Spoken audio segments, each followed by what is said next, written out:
most people in the world didn't know existed. And you can never drop another nuclear bomb. Bravo! Unless I say so. And I'm going to mute up. I'm so sorry for everything tonight. Maple syrup. Yeah, it means a third bomb. But in Iran, not in Japan. I think there's a. I'm sorry. I think there's a prediction. So, for example, if let's say if the decision of dropping nuclear bomb is wrong, do we have any other options? I mean, start showing. If, for example, we don't use any nuclear weapons, and we are, for example, simply using regular military operations, 1 million American soldiers will be killed when conquering Japan, when attacking Japan. That's a terrible result. And we can, and again, no one can pay the cost. Do you know how many people have been killed? And do you know how many people have been killed on Iwo Jima? How many American soldiers have been killed on Iwo Jima? How many? Have you counted? Have you counted? Calm down. If no one is using, if there's no nuclear bomb, how many more lives, American lives, will have to be consequences of the war? The nuclear bombing, yeah. And I'm telling you, you never. Shut up. So what are the consequences? What are the options? You try to justify. What options do you have? Can you justify that if that happened to you in New York today? If Japan tried to do the same in New York today, and you're gonna be happy and you say that will save a lot of other wars and no Japanese people will die. It's the same, yeah? As stupidness. Are you stupid? This is my question. Sorry, I can't really hear you. Sorry, but again, of course, because on your left hand side, there's on your left hand side, there's 1 million American people.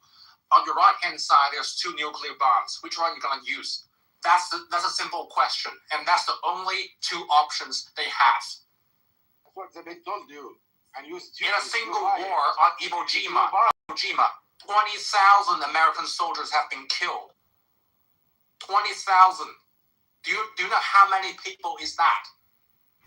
And again, how many people? How many? Do you know how many people? Do you know how many American soldiers have been killed in Philippines when battling Japanese soldiers? You never know. You never read the history. You never read the history. You never read the history. And do you know? Do you know at that time what the emperor is encouraging? The emperor in Japan is encouraging. They're encouraging each Japanese people to fight till the end of their life. Fight till the end of their life, regardless you are a kid or you're an elder person. Just fight till the end. We're gonna take everything, take every cost. They're gonna take every cost to kill American soldiers. They're gonna. Do you know that's the history? Have you read those history before? You want to talk. If you want to have you read the history before? That's, I don't want to talk to a person who don't even know about the history. You are clever, yes. You want to justify bombing a nuclear bomb because that saves American people. Do it in the opposite way. Make it Japan. Save American soldiers. Make America now being bombed by Japan. New York or Washington by the same bomb. And Japan will justify as you are. But you are now American, you will say, yes, that's right. America is not a party who started. America is not a party who started the war. America is not a party. America is not a party who started. America is not a party who started the war. American is not a party who started the war. Who gives you? You know that? That's a fact, right? Who attacked the Pearl Harbor first? It's Japanese people. It's Japanese people. They attacked the Pearl Harbor first. They killed a lot of American soldiers. They killed a lot of American soldiers first. You defend the undefensible. You stupid. Hold on. $100 Bitcoin for everybody. Fuck my life, $100 Bitcoin for everybody. Try to justify the bombing, the nuclear bombing, every single war in Earth. It's not Mr. J. It's Mr. D. Thank you. Mr. Idiot will be any single killer will have his own justification to say he is right. It means now you are just only eating shit by saying nuclear bomb is something good if it's for America and will be horrible if against America. It means now you have no principle to stand on. They're being killed this way. It's disgusting. You could look these articles up, but Perplexity isn't giving you those articles, is it? Your dad lied. So no, I stand firm with saying that Palestinians, and for me, happy because there is some merciful here. Was American president say no for the third bomb, but he delayed it until Trump come and he bombed two of them, B-12, two of them in the soil of Iran, in the middle of half humanity living. He could make any problem now, and now we're losing half of human beings, 4 billion people. Imagine this. Imagine that already Iran have a nuclear active downstairs there, and you bomb it, and now what we doing right now? We're not here right now. And now because you have... Well, because Palestinians would try to stop them, that the Palestinians would not put up with it. So they took them, and this was a secret operation or secret operations that these resistance groups did, and Palestinians did not have any control over them because Palestinians were under occupation, and we had occupation, genocide, apartheid. How many times do you think you'll say that word till you drop down in the grave? I mean, how many times are you going to repeat yourself? Genocide or apartheid. You weren't listening. Those words didn't come out of my mouth. So now that I've addressed that, Ali, do you want to move on? No, I would just hopefully do you agree to disagree with me? I will respectfully do so. I'm not blaming your typical good Palestinian citizen living in West Bank. I swear to God, I'm not blaming, bro. I don't know. I can't tell. No, you can't blame the leadership because they secretly. Listen, I'm not a PA supporter, okay? But you can't blame the. Canada was dying in Europe. Canadians were dying in Europe, while Americans were having sold-out Nazi rallies in Madison Square Garden. The whole refugee thing that America has, like you show up at our borders. Fucking history hypnosis courses are hilarious. The stuff that Trump doesn't do anymore. Do you know why that was put in place? Why, Jeremy? It was because while you guys were having sold-out Madison Square Garden Nazi rallies and beating up Jews who were protesting them, there was boatloads of Jewish refugees from Germany showing up at your shores who you refused access. You sent them back to Germany to die in concentration camps. Literally, Jeremy, no! Don't tell them the truth about history. Also, Jeremy Hill from Cloaked Wireless. Right, and so the nuance. 800-pound historian is important. When it costs money to go to war, makes things different. That's why America didn't even fucking jump in until Hawaii. Hawaii? The Pineapple Wars? And we're on the verge of war in Iran, or not we, forbid. America's on the verge of war again with Iran. Oh, Canada's coming with us. You better come with us, otherwise we'll take you down with us, Canada. We're not going to pay to police the world, a.k.a. prop up our petrodollar. But Creasy, what's your take? Like, Creasy has a bet. Should America, Somalia, fuck those AIDS in Somalia. Fuck Iran. You don't give a fuck about no Iran, bro. Fuck America. Fuck American too. Why not? Fuck. Hey, where you go, fuck us? I'm sorry. I wish to. So regarding. I mean, I'm just curious regarding the nuclear bomb thing. What do you think? And so if you think dropping nuclear bomb on Japan is wrong, what any other options do you have? Do you think it's reasonable and appropriate to end the war? Means who bombing this? It deserves a Nobel in peace. Is that right? It's a great question, Jason. And actually, that's going to... This hat is super normal. Super normal. Isn't it a beautiful hat? $9 at Kroger, manufactured in China. In China. Hold on. Let me respond. But Mohammed. He deserves a pipa. Mohammed. Just to respond to your question, because I think it is a good question. Right? Is that like, did Hiroshima stop the war. And millions, or not millions, or hundreds of thousands of innocent people die, babies, everything. And crazy, I'm so sorry, man, Miguel, I'm so sorry. Jesus. Arguments against it. I want that take. Go ahead, Better. There's arguments that Russia is really the one that stopped the war. But I could be wrong. No, Miguel, you're not going to be like that. You're not just going to be like, oh, here's a little tease, but like, no. You can't just drop that and be like, fuck it. I'm not one of those guys that talks for 20 years. I just spit out the data that I use. Miguel literally just said, I'm not a Canadian non-fucking military piece of shit like Jeremy, which kills Jeremy, so he's talking over everyone and just throws away suppositories because he can't keep his mouth shut. I have more discipline than that. I drink more maple syrup. Miguel, how dare you? And thank you for your service. Not you, Queasy, but Miguel. Dude, I honestly don't know. You're not fucking welcome anyway, Canadian guy. I don't actually know, Jeremy, the details entirely, but I think that the Russians were advancing towards the west, and I think that's what may have, and I think the Chinese too at the same time. But I don't know. I've heard that in arguments from different people, and I've read about it. I can't remember exactly the details, but You're 100% right. No, he's not. He is.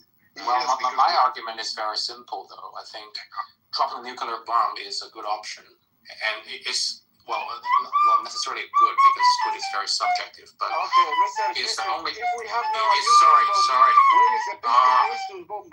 To stop what's wrong? Sorry, excuse me. Can I? Why you bombing? He already agrees that bombing a nuclear bomb is something good and beneficial. I like what you said, bombing. Now, right today, where we can bomb a nuclear bomb to be benefit human being. Bomb. Okay, so finish. So at that time, there's a statistic prediction saying that if not using any like irregular method, for example, like nuclear bomb, a lot of American soldiers, like 1 million of them, will be dead when boarding Japan. And again, a lot of Japanese people, far more than you could possibly imagine, like several millions of them will be dead because every one of them has been brainwashed by Bushido.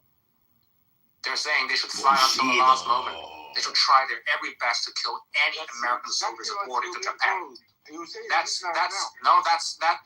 the history. That is the history. Oh, excuse me. Can I finish my word first? So they'll kill any Americans aboarding Japan, and there is like historical evidence, in Tokyo, in the museum. There's all documents. Gonna come here, the Palestinians are gonna give you a fucking home. She's such a cunt. Thank you for the time, people. Thank you. I'll sit and listen. That is so sweet. I'm crying. Thank you so much for that beautiful, introduction. That was really heartwarming. Yeah. I don't. Emerald, do you mind if I just make it? No, let Emerald talk. No, it's okay. Let him. I have time. Concluding comments. No, concluding now. We heard you, Ali. What I want to say. I want to hear Emerald talk. No. Stay, Ali. You want to listen to this dumb cunt? Please. Stay. Whoa. She's a terrible person. Whoa. Please stay and listen to her. It's gonna make your morning. I guarantee you, Ali. Please stay and listen to her. It's the most funniest shit you're gonna hear in your entire life. All right, Ali, you got 30 seconds. So thank you. So Edward, the point that is trying to make, every time there's discussions about the Palestinian plight, you blame it on the leadership, and the question is why Palestinians do not elect better leader than Abbas and Hamas. That's number one. It's a point that you got to think about. And the second, when we talk about suicide bombing, you immediately go to the French groups. there has not been a single occasion here that you had made a case that presented a situation that you could blame the leadership of the Palestinian Hamas or the Palestinian Authority and presented a case that Hamas and Hamas and Palestinian, they've done some atrocities against Israel. So you lose credibility because you're not willing, even for the. What I said, suicide bombings are terrible and they're wrong. Hold on. You have not. Yeah, I'll be finished. I appreciate it. So you're not willing even to take the responsibility for the leaders that the Palestinian people have selected. These are valid comments to be made, but I'm going to land with you. I fully understand that a terrorist organization like Hamas has terrorized its own people in Gaza. Who would be the courageous man and woman could say anything against Hamas? You lose your head. Thank you. Okay, Imrose. Okay, well, I don't know where to start, but I think it's important to begin at the beginning. The false narratives are so insane that it's hard to understand. It's important to begin at the beginning. Is she going to tell us about Adam and Eve or something? Right? There's a difference. Yeah, Adam and Eve were occupied by God. Of terrorism. Oh, according to this atheist, the atheist God. This is something people need to understand. I'll put a link in the chat in a few minutes. God. It's a report called Divide and Conquer. It's a very comprehensive report. It's a game called chess. Where they describe the doctrine that has been used throughout the decades in order to perpetuate the occupation and the slow ethnical cleanse. And part of that doctrine also includes identifying potential leaders and preventing them from gaining support and gaining any type of let's say, unity behind them. So every time you would see a potential leader, that person would be targeted. I think the latest example, well, everybody knows about Barghouti, but I think Zacharias Beatty is also a good example for that. And it's very precise. It's very methodological and systematic in that. So that's when it comes to leadership. Did Palestinians elect Hamas in Gaza? Yeah, they did. 48.7% of the people in Gaza in 2006 voted for Hamas, mostly because they simply hated the PA, which is not a good enough reason to vote for somebody like Hamas, but it is what it is. However, from that moment on, there were no elections, and for one reason only, because Israel prevented that from happening. It's part of the divide and conquer policy, right? Israel, whether you want to blame Hamas for it or the PA for it, both corrupt, either corrupt. I'm not talking internal Palestinian politics, right? But the fact is that the policy of preventing unity within Palestinian society has always been one of the pillars of the occupation in Zionism. There's just no denying it. Multiple academic scholars have written about this, and it's just a fact, right? So nothing justifies hurting innocent civilians, but if you're stupid enough not to read history and understand that an oppressed people will always end up resisting. I've said this before on this platform. It's called a slave rebellion. Whether it's Moses and the Pharaohs, or Jews in Warsaw Ghetto, or the Algerians in the French occupation, or even the Viet Cong. All these people are people that resisted against occupation at the end of the day. It's inevitable. October 7th was resistance to occupation and genocide. And entitlement to think that you're going to be the first one that is able to occupy and oppress and not encounter armed resistance, then you're an idiot. Which means you don't. You are an idiot. That if you don't want any more bloodshed, you end the occupation. It's very simple. Very, very simple. Very, very simple. The conclusion that is inevitably deducted from this. Got to start at the beginning. Somebody doesn't want a solution. Somebody wants the whole thing. And if you look at the history and you look between like the big points that everybody likes to reference, you will see the very slow, clear policy of an advanced ethnical cleanse especially throughout the last 3 decades. And I can give you examples, because the difference is that early Zionists were very honest about what they're doing. Very honest. Polanski and that said we will harass them until they leave, or Moshe Dayan in 64 saying, of course they're going to try to kill us, we're stealing their land. It's just a fact, but we just have to kill them faster. But there was no hiding behind the truth. the last 4 decades have gotten to a place that is so insane that they don't even acknowledge the fact that what they're doing is wrong, or even that they're doing it. So no, Palestinians have their own self-accountability to do, and nobody's perfect, but at the end of the day, there's an occupier and an occupiee.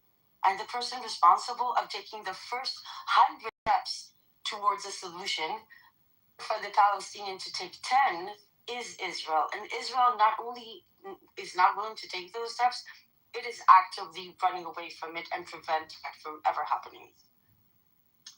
So thank you, Amber, for that. No, Ali, don't hold on. Let me fall for. No, she's so retarded. You can't with it. Don't. She's so retarded. Let the other Palestinian ever speak, please. Don't fall for her page. She's so retarded and so slow and so stupid. Don't do it. Ali, don't do it. Don't try to educate her. It's a waste of time.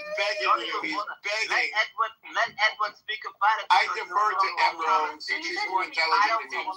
She's so retarded and she's so slow. Please let Edward deal with it. Ali, don't waste your brain cells, You know, Ambrose, go ahead for another 10 minutes. Ali, don't waste your time. This bitch is so retarded and she's so slow and she's so stupid. It's a waste of your time, Ali. Do you realize how preposterous you look right now? It's so stupid. Don't waste your time, Ali, bro.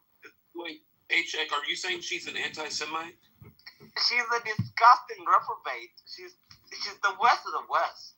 She's worse than an anti-Semite. This bitch was do you understand get shot on October 7th. Do you know what the funny thing is? Ambrose, you're the worst of the worst. I think do you know what the funny thing is? Yo, what have you, Masani? Do you know what the funny thing is? You were just like, oh, well, as long as she's speaking, you're not going to do anything. You're a terrible... Ambrose, okay, you're a terrible person. I'm a terrible person. I don't care. I don't care. That's fine. I don't care, Ambrose. Just to be you're clear. a terrible person. Go fuck with the Palestinians all you want, but I don't care. Okay, thank you. Can you be People quiet like now? you are the worst of the worst. Can you be quiet terrible. now? I don't care, Ambrose. Are you done You're a insulting me? disgusting Sharmuta Kusum. I get Fuck it. you. I get You're the it. worst of the worst. I don't care what you I are. get it. Like, Can you shut up honestly, now? You're such a terrible person. Ali, don't waste your time with Sharmuta Kusum like this. Oh, my God. Waste the Do time. you really want me to Let start? How is the girl and next? never... All right, so who would like to speak? I would like to go if you don't mind. All right, I would like to respond directly to Emerald's comments, two comments. Number one, I appeal to the audience here. She did exactly what Edward did. For example, she said that Israel and other powers have used the strategy of divide and conquer. Then he told us that if we don't read the history, you're stupid. I didn't use that. I didn't say that. Edward, please. I didn't say that. I'm talking to Edward. So here's another signal. If any country, any group of people, that they are going to be manipulated by another group to be divided and be conquered, wouldn't you say there's some stupidity on their shoulders as well too? So there we go. That's your first comment. You did exactly what they were. Now you're blaming the plight of Palestinians on the divide and conquer, which I agree with you. Strategy, it works. But if a group of people are going to be a victim of that strategy, I would say shame on them. I would say they are the stupid people. You know, there is an argument. No, hold on. This is important. This is important. No, it's not. Please land your. Don't interrupt. Please land your plane. I'm trying to unpack what you. So your first comment is exactly along the lines of what Edward is talking about. You did not take any responsibility for Palestinians that they fell for this. So don't call us stupid because we have not read the history. And I can tell you what I've read. Share that with you. So I would say people who fell for this probably just some level of ignorance is involved falling for that strategy. And I'm not saying partially is not correct. But they fell for that. Don't call us stupid. The people who fell for that probably should be put. The blame should be on them. Go ahead and respond. I find it remarkable that an Iranian dares to criticize another occupied and oppressed people and not understand how difficult it is to create a successful resistance movement that does lead to liberation, especially under very, very nefarious circumstances, right? Because the type of oppression and occupation that we see in modern times is not what we saw before, right? It's not blunt, concentration camp Nazi shit, right? They keep it very nefarious. They walk this very blurry line in legitimate and blurring and whitewashing, pinkwashing, greenwashing their own crimes, and the world eats it up, right? And even when that doesn't happen, look at Iran. You keep saying that the entire country is against the regime, yet somehow it manages to stay in power, and now you're blaming the Palestinians who don't actually have to deal with in-home oppression. They have been dealing with an outside occupier that is very different than any other form of occupation that we know in modern history, because this is a different type of occupation, and the Palestinians are the first ones to admit it, especially one of the most prominent Palestinian intellectual, Rashid Khalidi, that speaks about the fact that this is a different type of occupation and needs to be dealt with in a different mindset. It's far more.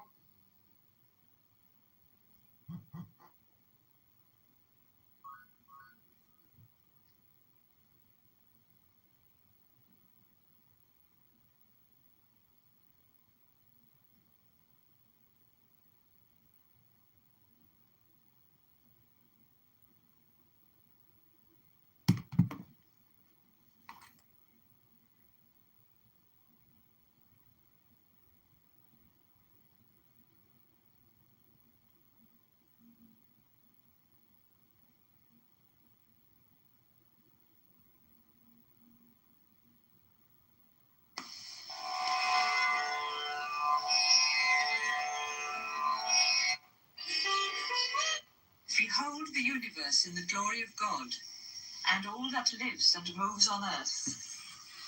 Leaving the transient, find joy in the eternal. Set not your heart on another's possession. Working thus, a man may wish for a life of 100 years. Only actions done in God bind not the soul of man.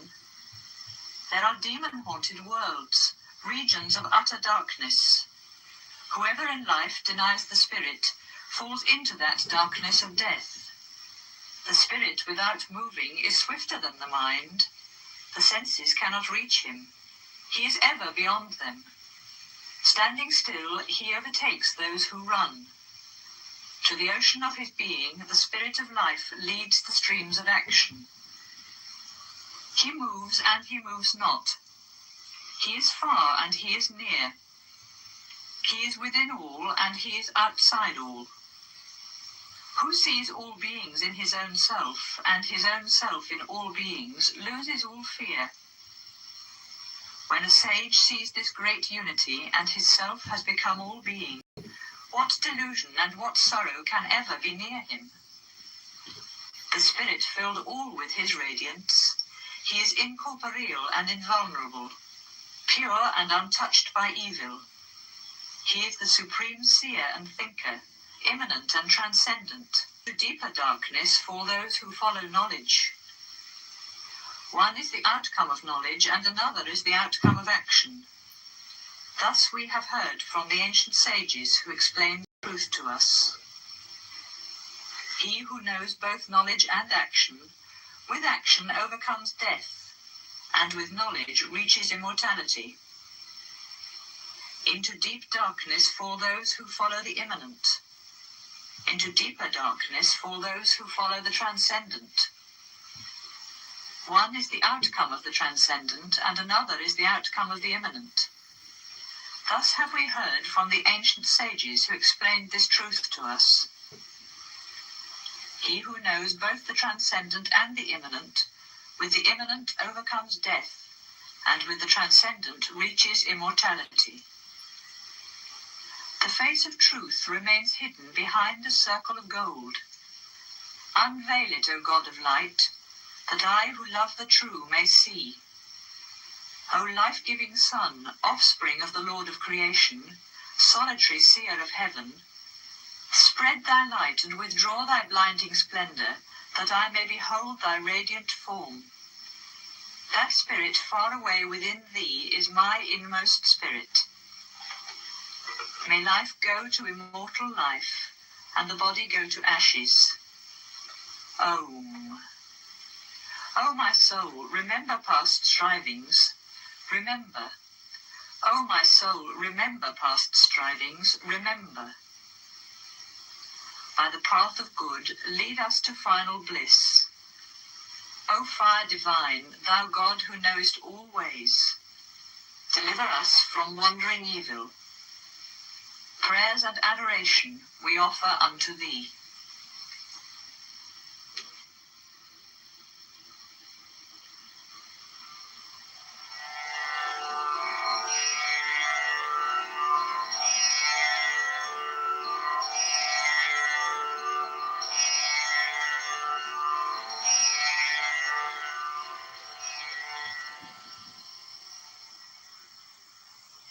Kena Upanishad, Part 1. Who sends the mind to wander afar? Who first drives life to start on its journey? Who impels us to utter these words? Who is the spirit behind the eye and the ear? It is the ear of the ear, the eye of the eye, and the words. The mind of mind and the life of life. Those who follow wisdom pass beyond, and, on leaving this world, become immortal. There the eye goes not, nor words nor mind. We know not, we cannot understand. How he can be explained? He is above the known, and he is above the unknown. Thus have we heard from the ancient sages who explained this truth to us. What cannot be spoken with words, but that whereby words are spoken? Know that alone to be Brahman, the spirit, and not what people here adore. What cannot be thought with the mind, but that whereby the mind can think? Know that alone to be Brahman, the spirit, and not what people here adore. What cannot be seen with the eye, but that whereby the eye can see? Know that alone to be Brahman, the spirit, and not what people here adore. What cannot be heard with the ear, but that whereby the ear can hear? Know that alone to be Brahman, the spirit, and not what people here adore. What cannot be indrawn with breath, but that whereby breath is indrawn? Know that alone to be Brahman, the spirit, and not what people here adore. Part 2. Master, if you think I know well, little truth you know. You only perceive that appearance of Brahman that lies in the senses and is in you. Pursue your meditation. Disciple, I mean to know. I do not imagine I know him well, and yet I cannot say I know him not. Who of us knows this, knows him, and not who says, I know him not? He comes to the thought of those who know him beyond thought, not to those who imagine he can be attained by thought. He is unknown to the learned and known to the simple. He is known in the ecstasy of an awakening which opens the door of life eternal. By the self we obtain power, and by vision we obtain eternity. For a man who has known him, the light of truth shines. For one who has not known, there is darkness. The wise who have seen him in every being, on leaving this life, attain life immortal. Part 3. Once upon a time, Brahman, the Spirit Supreme, won a victory for the gods. And the gods thought in their pride, we alone attained this victory. Ours alone is the glory. Brahman saw it and appeared to them, but they knew him not. Who is that being that fills us with wonder? They cried. And they spoke to Agni, the god of fire, O God, all-knowing, go and see who is that being that fills us with wonder. Agni ran towards him, and Brahman asked, Who are you? I am the god of fire, he said, the god who knows all things. What power is in you? Asked Brahman. I can burn all things on earth. And Brahman placed a straw before him, saying, Burn this. The god of fire strove with all his power, but was unable to burn it. He then returned to the other gods and said, I could not find out who was that being that fills us with wonder. Then they spoke to Vayu, the god of the air. O Vayu, go and see who is that being that fills us with wonder. Vayu ran towards him, and Brahman asked, Who are you? I am Vayu, the god of the air, he said. Matarisvan, the air that moves in space. What power is in you? Asked Brahman. In a whirlwind I can carry away all there is on earth. And placed a straw before him, saying, Blow this away. The god of the air strove with all his power, but was unable to move it. He returned to the other gods and said, I could not find out who was that being that fills us with wonder. Then the gods spoke to Indra, the god of thunder. O giver of earthly goods, go and see who is that being that fills us with wonder. And Indra ran toward Brahman, the spirit supreme. But he disappeared. Then in the same region of the sky, the gods saw a lady of radiant beauty. She was Uma, divine wisdom, the daughter of the mountains of snow. Who is that being that fills us with wonder? He asked. Part 4. He is Brahman, the spirit supreme, she answered. Rejoice in him, since through him you attained the glory of victory. And the gods, Agni, Vayu, and Indra, excelled the other gods, for they were the first that came near Brahman, and they first knew he was the spirit supreme. And thus Indra, the god of thunder, excelled all other gods, for he came nearest to Brahman, and he first knew that he was the spirit supreme. Concerning whom it is said, he is seen in nature in the wonder of a flash of lightning. He comes to the soul in the wonder of a flash of vision. His name is Tadvanam, which translated means the end of love-longing. As Tadvanam, he should have adoration. This is all beings how you will become love French such a lover of the Lord. instantaneously. Master, you asked me to explain the Upanishad, the sacred wisdom. The Upanishad has been explained to you. In truth, I have been telling you the sacred teaching concerning Brahman.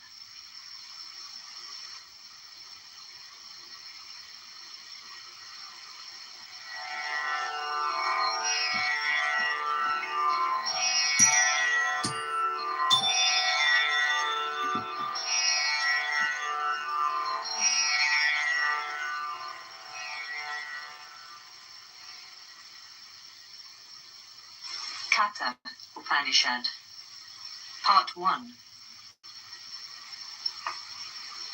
Vajrasava gave away all his possessions at a sacrifice, but it was out of a desire for heaven. I'm a leprechaun.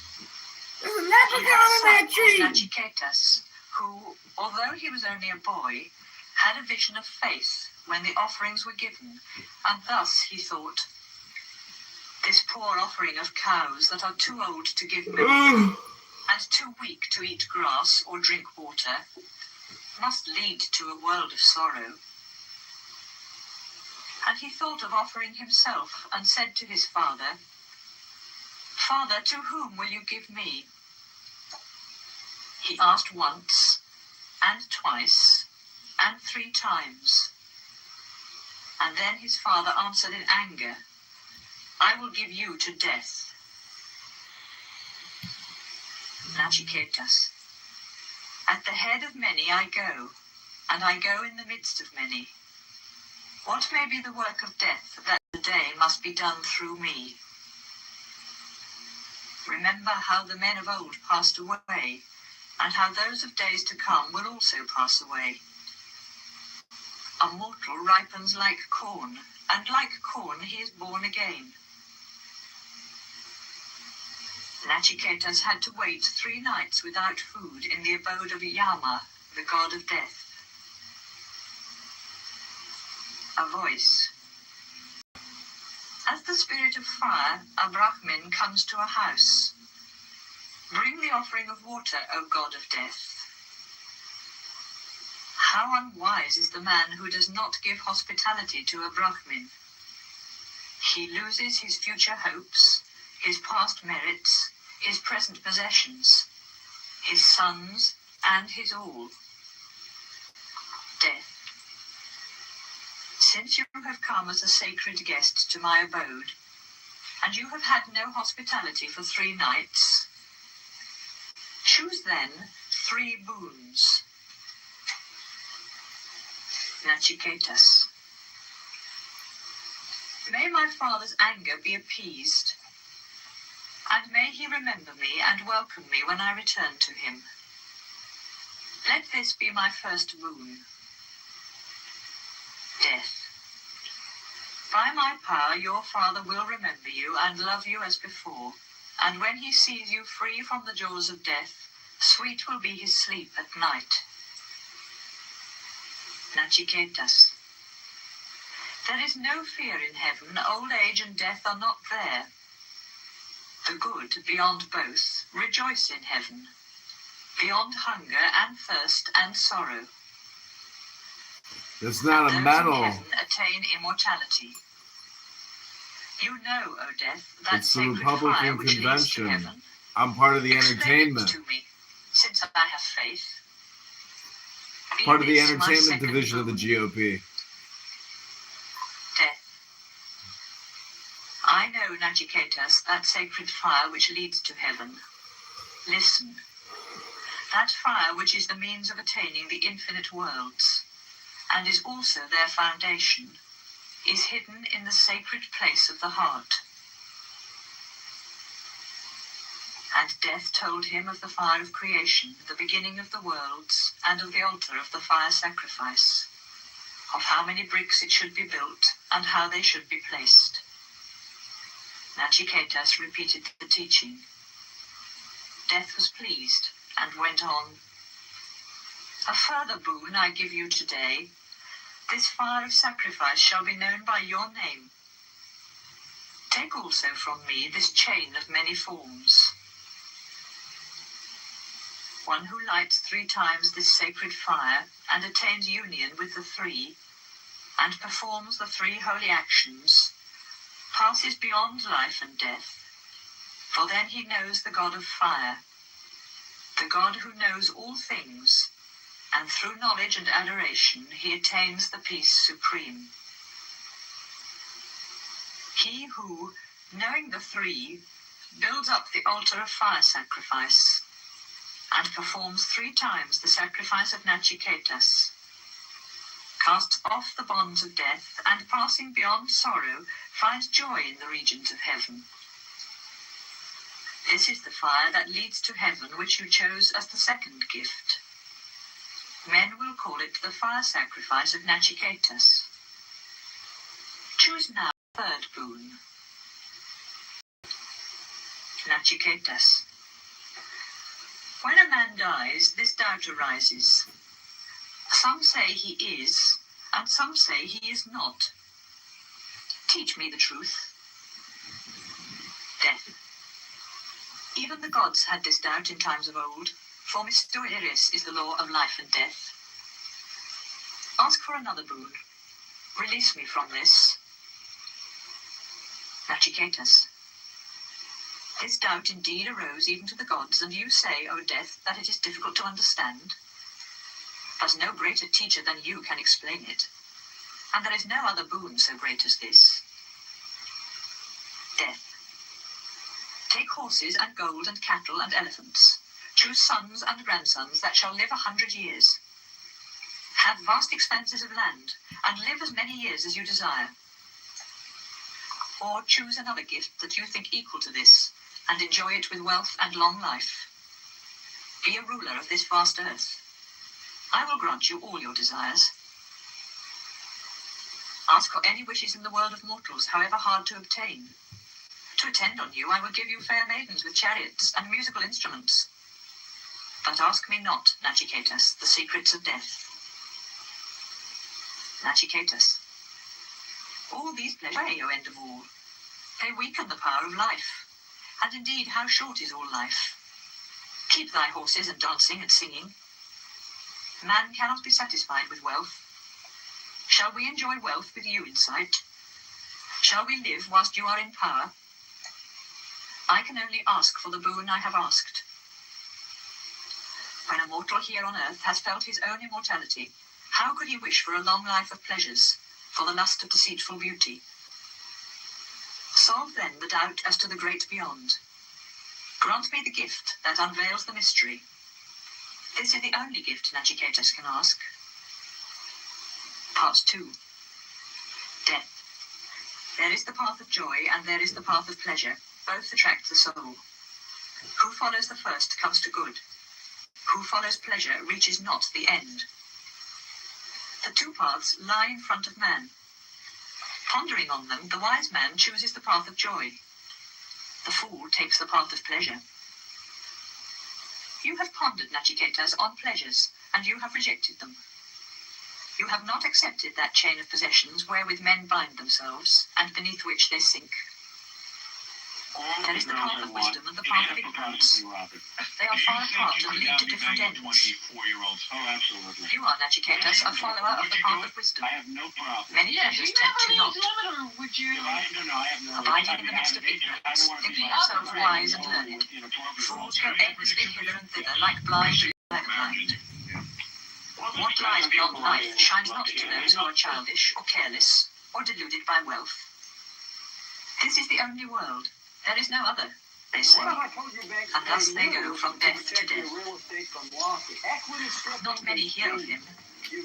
And of those, not many reach him. Wonderful is he who can teach about him, and wise is he who can be taught. Wonderful is he who knows him when taught. He cannot be taught by one who has not reached him, and he cannot be reached by much thinking. This sacred knowledge is not attained by reasoning, but it can be given by a true teacher. As your purpose is steady, you will find him. May I find another pupil like you. I know that treasures pass away and that the eternal is not reached by the transcendent.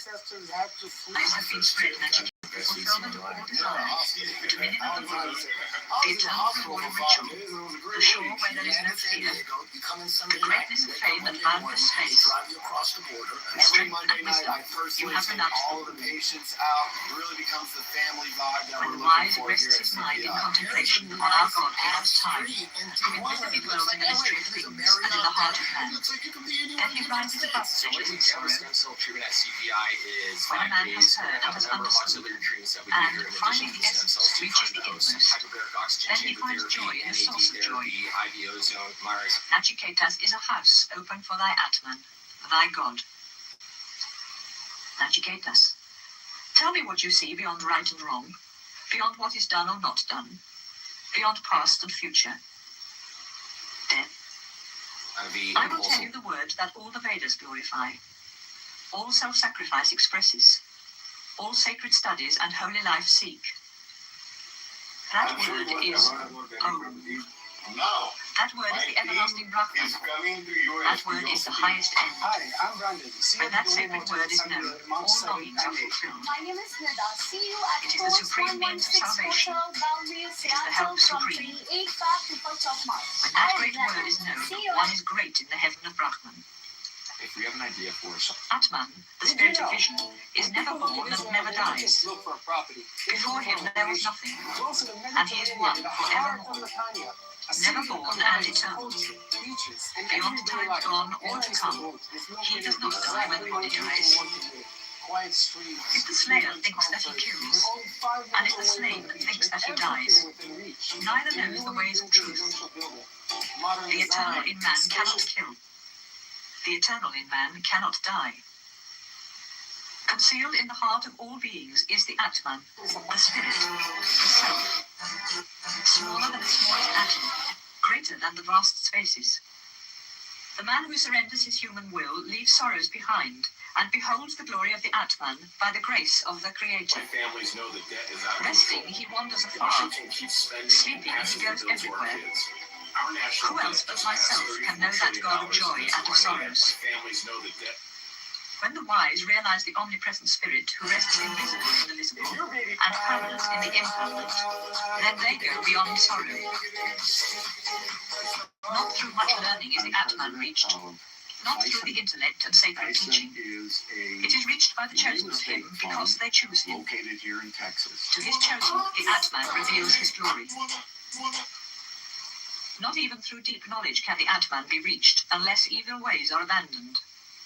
And there is rest in the senses, concentration in the mind, and peace in one's heart. I'd find myself in captivity. Who knows in truth where he is? Not for crimes. The majesty of his power carries away priests and warriors, and death itself is carried away. That wouldn't have happened had it not been for the help of the Part 3. Jesse Jackson.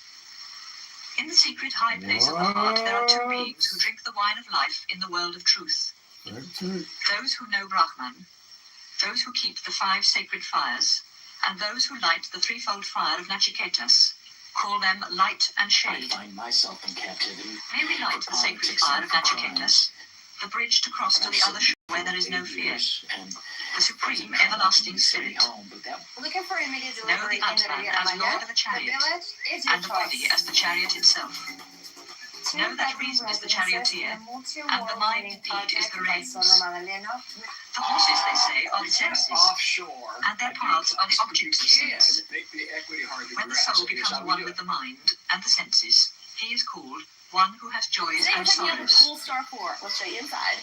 He who has not right understanding, and whose mind is never steady, is not the ruler of his life, like a bad driver with wild horses. But he who has right understanding, and whose mind is ever steady, is the ruler of his life, like a good driver with well-trained horses.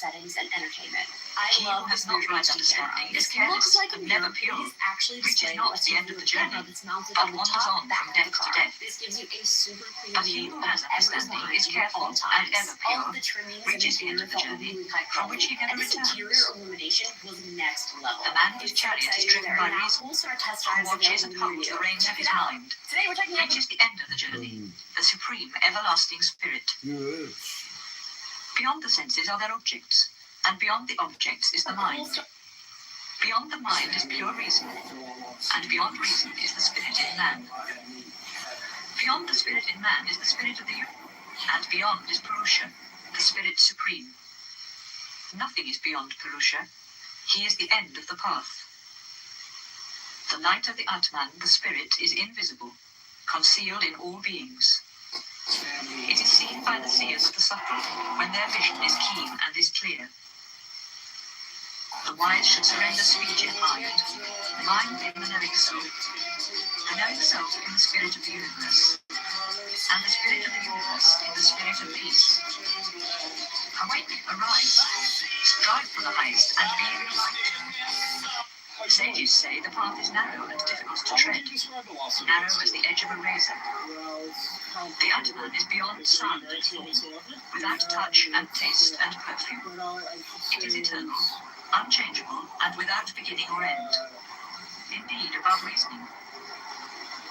When consciousness of the Atman manifests itself, man becomes free from the jaws of death. The wise who can learn and can teach this ancient story of Nachiketas, taught by Yama, the god of death, finds glory in the world of Brahman. He who, filled with devotion, recites this supreme mystery at the gathering of Brahmins, or at the ceremony of the Sraddha for the departed, prepares for eternity. He prepares in truth for eternity. Part 4. The Creator made the senses outward going. They go to the world of matter outside not to the spirit within. But a sage who sought immortality looked within himself and found his own soul. The foolish run after outward pleasures and fall into the snares of fast embracing death. But the wise have found immortality, and do not seek the eternal in things that pass away. This by which we perceive colours and sounds, perfumes and kisses of love, by which alone we attain knowledge, for which verily we can be conscious of anything. This in truth is that. And the wise knows that it is through the great and omnipresent Spirit. This in truth is that. The God of creation, who in the beginning was born from the fire of thought before the waters were, who appeared in the elements and rests, having entered the heart. This in truth is that. The goddess of infinity, who comes with power and nature, who was born from the elements and rests, having entered the heart. This in truth is that. Agni, the all-knowing god of fire, hidden in the two frictional fire sticks of the holy sacrifice, as a seed of life in the womb of a mother, who receives the morning adoration of those who follow the path of light or the path of work. This in truth is that. Whence the rising sun does come, and into which it sets again, wherein all the gods have their birth, and beyond which no man can go. This in truth is that. What is here is also there, and what is there is also here. Who sees the many, and not the one, wanders on from death to death. Even by the mind this truth is to be learned. There are not many, but only one. Who sees variety and not the unity, wanders on from death to death. The soul dwells within us, a flame the size of a thumb. When it is known as the Lord of the future, then ceases all fear. This in truth is that. Like a flame without smoke, the size of a thumb, is the soul, the Lord of the past and the future, the same both today and tomorrow. This in truth is that. As water raining on a mountain ridge runs down the rocks on all sides, so the man who only sees variety of things runs after them on all sides. But as pure water raining on pure water becomes one and the same, so becomes, O Nachiketas, the soul of the sage who knows. Part 5. The pure eternal spirit dwells in the castle of 11 gates of the body. By ruling this castle, man is free from sorrows and, free from all bondage, attains liberation. In space he is the sun, and he is the wind and the sky.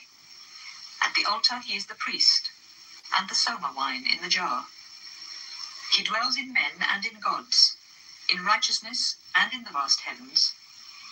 He is in the earth and the waters and in the rocks of the mountains. He is truth and power. The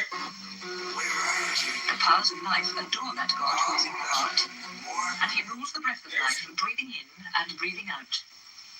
And you ever When think the ties that bind the spirit to the body are unloosed, and the spirit is set free, what remains then? This in truth is that. A mortal lives not through the breath that flows in and that flows out. The source of his life is another, and this causes the breath to flow. I will now speak to you of the mystery of the eternal Brahman, and of what happens to the soul after death. The soul may go to the womb of a mother, and thus obtain a new body. It even may go into trees or plants, according to its previous wisdom and work. There is a spirit who is awake in our sleep, and creates the wonder of dreams. He is Brahman, the spirit of light, who in truth is called the immortal. All the worlds rest on that spirit, and beyond them.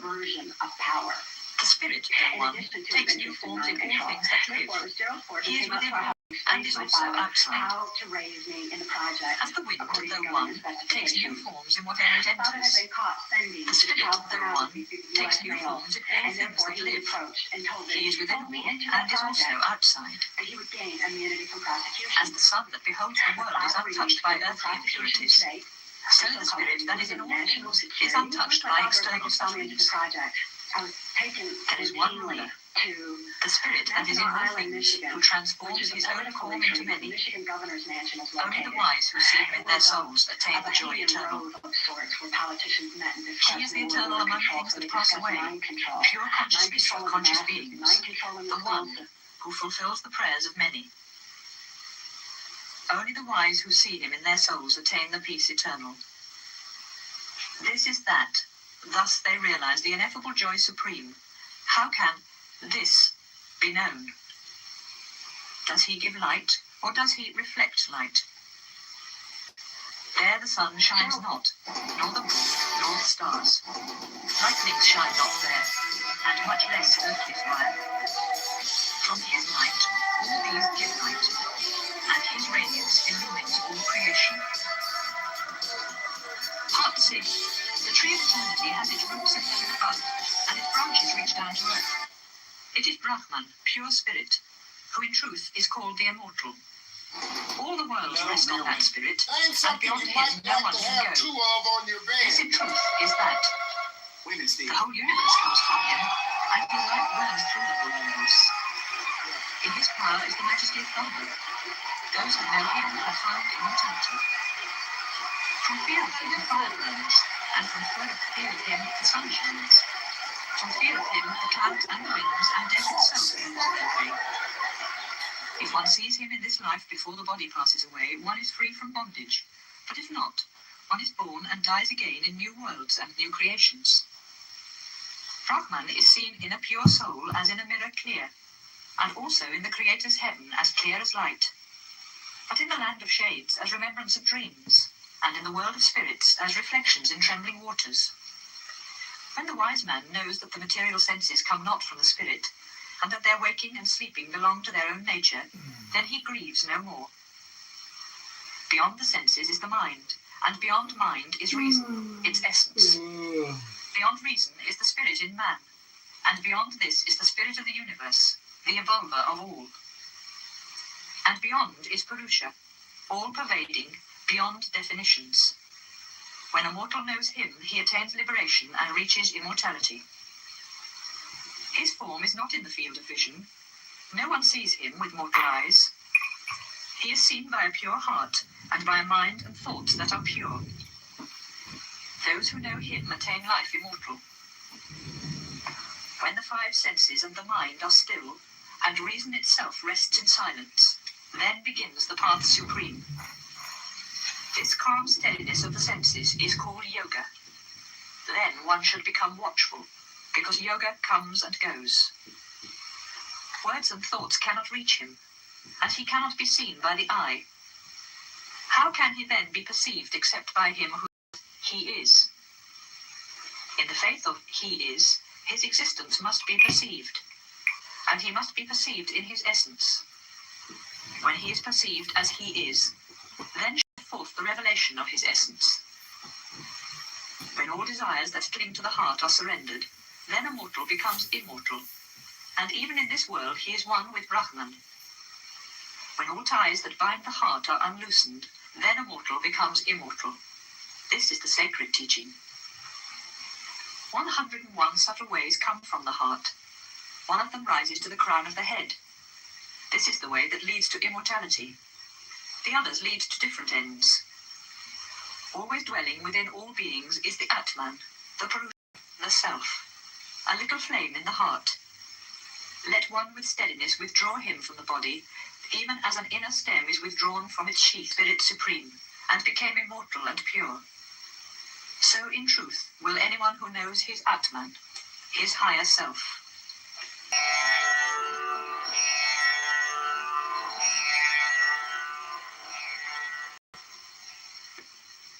Prasna Upanishad. First question. Sukesa Bharadvaja, Saibya Satyakama, Savyayani Gagya, Kasalya Asvalayana, Bhagava Vaidabhi, and Kabandi Katyayana were students filled with devotion for Brahman, the Supreme Spirit. Their minds rested on Brahman, and they were in search of the highest Brahman. Once they said, the holy Pipalada can explain all the sacred teaching. And thus thinking, they approached him, bringing as a sign of reverence fuel for the sacred fire. The sage said to them, "Remain another year in steadiness, purity, and faith.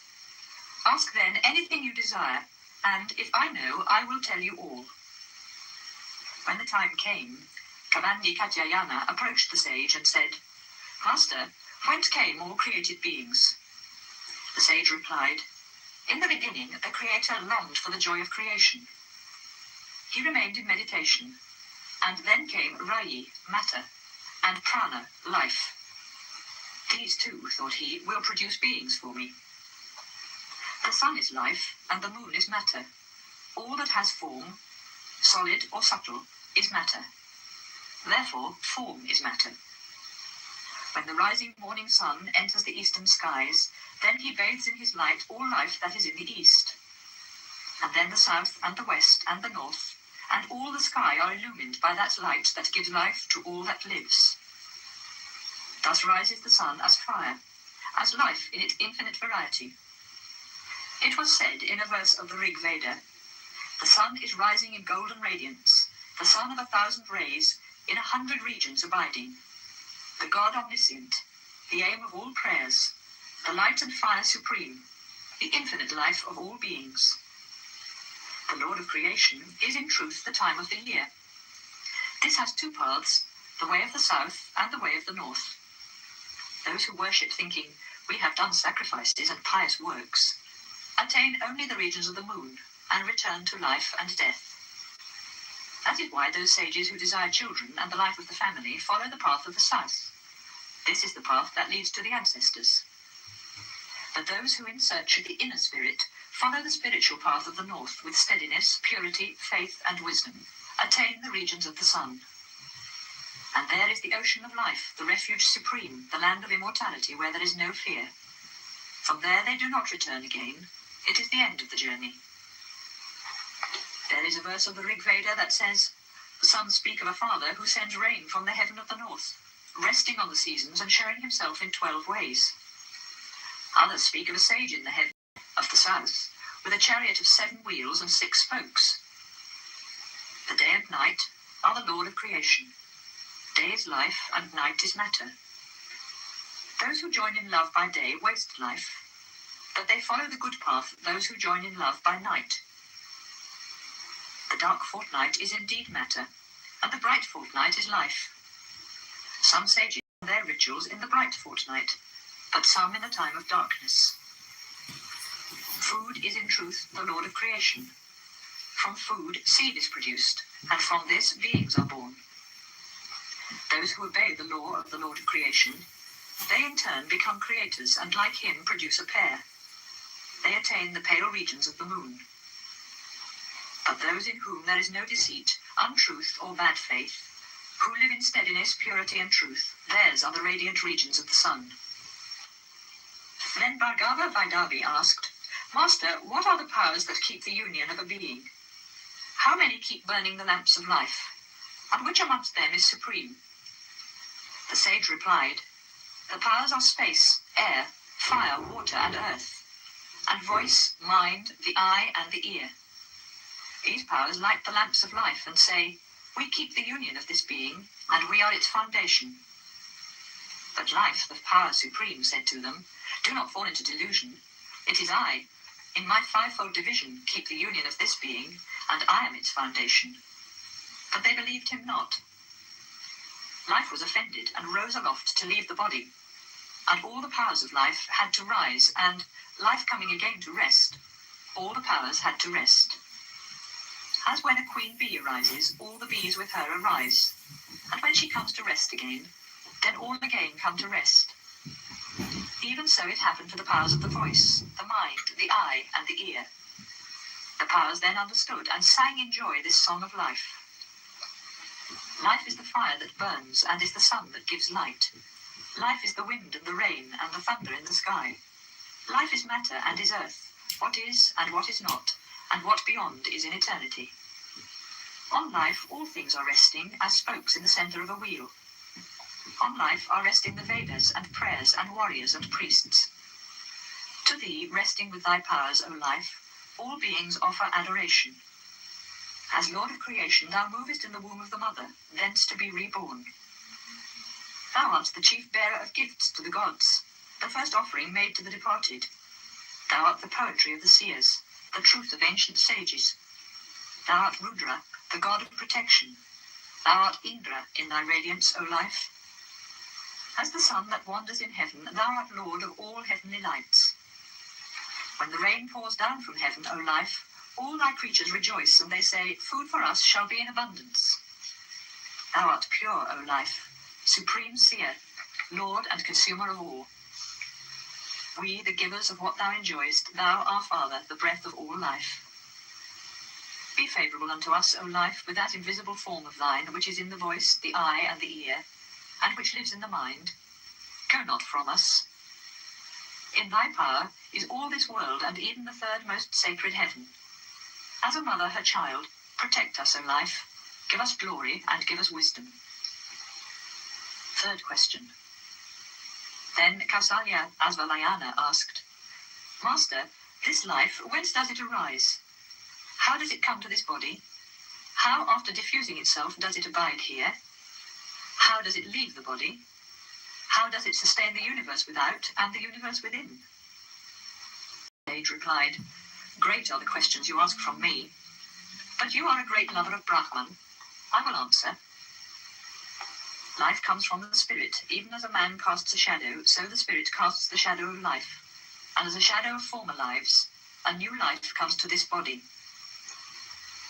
Apana rules its lower regions. Prana itself lives in the eye and the ear, and moves through the nose and the mouth. Samana rules the middle regions, and distributes the life-giving offering of food.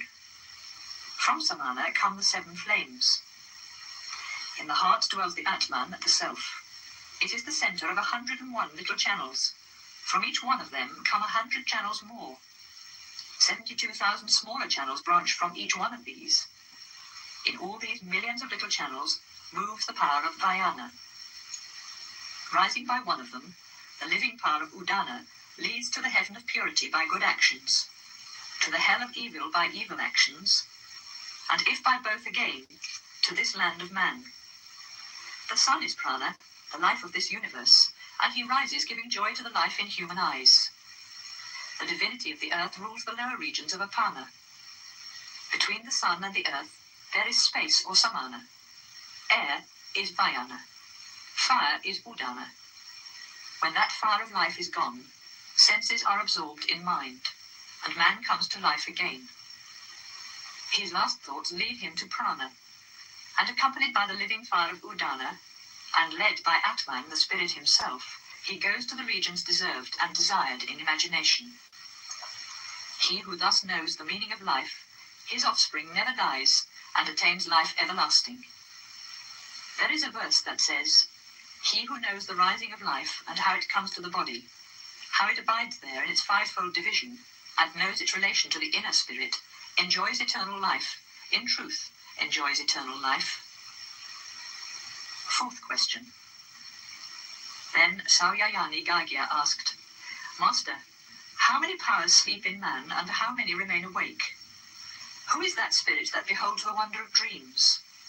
Who enjoys the mystery of sleep with no dreams? Who is that spirit on whom all the others find rest? The sage replied, As when, before darkness falls, the rays of the setting sun seem all to become one in its circle of light, though at the hour of sunrise they spread out again, even so all the powers of the senses become one in the higher power of the mind. Then a person does not see, hear, smell, taste, or touch, does not speak, receive or give, move, or enjoy joys of love. Then people say he sleeps. But in the city of the body the fires of life are burning, they sleep not. Apana is like the sacred home fire forever kept burning from father to son. Dhyana is like the fire of the south for offerings to the ancestors. Prana is like the fire of the east, lit up by the home fire. Samana is the Hotri priest, evenly distributing the 2 offerings of expiration and inspiration. The mind is the performer of the sacrifice, and Udana is its fruit, since every day it takes the mind in sleep to Brahman, the Almighty. And in dreams the mind beholds its own immensity. What has been seen is seen again, and what has been heard is heard again. What has been felt in different places of faraway regions returns to the mind again. Seen and unseen, heard and unheard, felt and not, the mind sees all, since the mind is all. But when the mind is overcome by its own radiance, then dreams are no longer seen, the Supreme Spirit. All things find their final peace in their inmost self, the Spirit.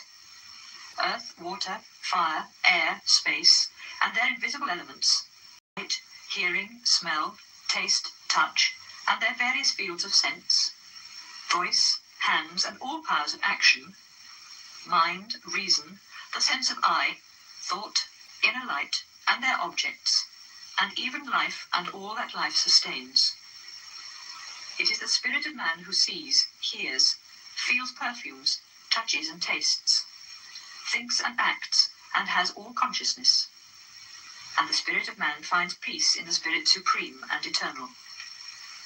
He who knows, O my son, that eternal spirit, incorporeal and shadowless, luminous and everlasting, attains that eternal spirit. He knows the all and becomes the all. A verse there is that says, he who knows, O my beloved, that eternal spirit wherein consciousness and the senses, the powers of life and the elements find final peace, knows the all and has gone into the all. Fifth question. Then Saibya Satyakama asked, Master, that man who until the end of his life rests on Om, his meditation, where does he go after life? The sage replied, the word Om, O Satyakama, is the transcendent and the immanent Brahman, the Spirit Supreme. With the help of this sacred word, the wise attains the one or the other. Om, or Aum, has three sounds. He who rests on the first, his meditation, is illumined thereby, and after death returns speedily to this world of men, led by the harmonies of the Rig Veda. Remaining here, in steadiness, purity and truth, he attains greatness. And if he rests his mind in meditation on the first two sounds, he is led by the harmonies of the Yajur Veda to the regions of the moon. After enjoying their heavenly joys, he returns to earth again. But if, with the three sounds of the eternal Om, he places his mind in meditation upon the Supreme Spirit, he comes to the regions of light of the sun. There he becomes free from all evil, even as a snake sheds its old skin. And with the harmonies of the Sama Veda, he goes to the heaven of Brahma, wherefrom he can behold the spirit that dwells in the city of the human body, and which is above the highest life. There are two verses that say, the three sounds not in union lead again to life that dies, but the wise who merge them into a harmony of union in outer, inner, and middle actions become steady, he trembles no more. With the harmonies of the Rig Veda unto this world of man, and with those of the Yajur Veda to the middle heavenly regions, but with the help of Om, the sage goes to those regions that the seers know in the harmonies of the Sama Veda. There he finds the peace of the Supreme Spirit, where there is no dissolution or death, and where there is no fear. Sixth question. Then Sukesa Bharadvaja said, Master, Prince Hiranyanaba, Kausalya, came once to me and asked this question, do you know the spirit of 16 forms? I know him not, I answered the young prince. If I knew him, how could I say that I knew him not? For he who speaks untruth withers like a tree to the roots. I will not speak untruth. The prince became silent, and, mounting his chariot, departed. And now I ask you, where is that spirit? The sage replied, O my son, the spirit in whom 16 forms, he created food, and from food austerity, sacred poems, holy actions, and even the worlds. And in the worlds, name was created. As when rivers flowing towards the ocean find their final peace, their name and form disappear, and people speak only of the ocean. Even so, the 16 forms of the seer all flow towards the spirit and find their final peace. Their name and form disappear, and people speak only of spirit. There is a verse that says, these forms in him find rest like spokes in the centre of a wheel. Know ye the spirit that should be known, that death may afflict you not. Then the sage said to the disciples, "Thus far I know the Supreme Spirit. There is nothing beyond." Bowing to him in adoration, the disciples said, "You are in truth our Father, who has saved us from ignorance and has led us to the shore beyond." Adoration to the Supreme Seers. Adoration to the Supreme Seers.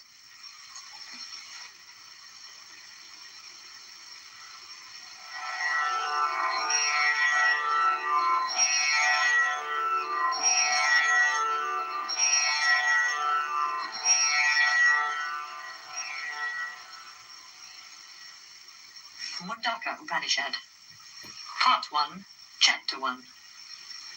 Brahma was before the gods were, the creator of all, the guardian of the universe.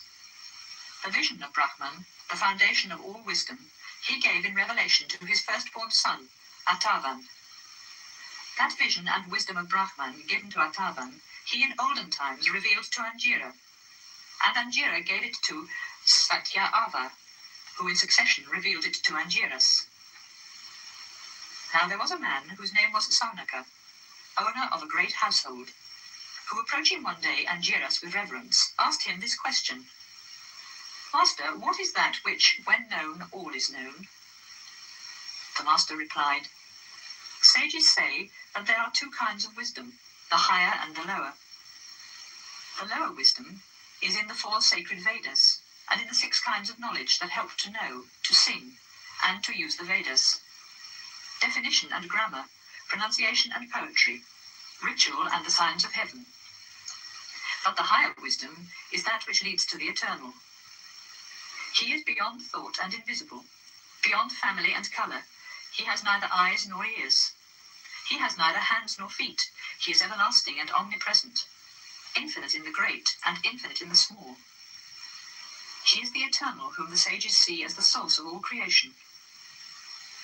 Even as a spider sends forth and draws in its thread, even as plants arise from the earth and hairs from the body of man, even so the whole creation arises from the eternal.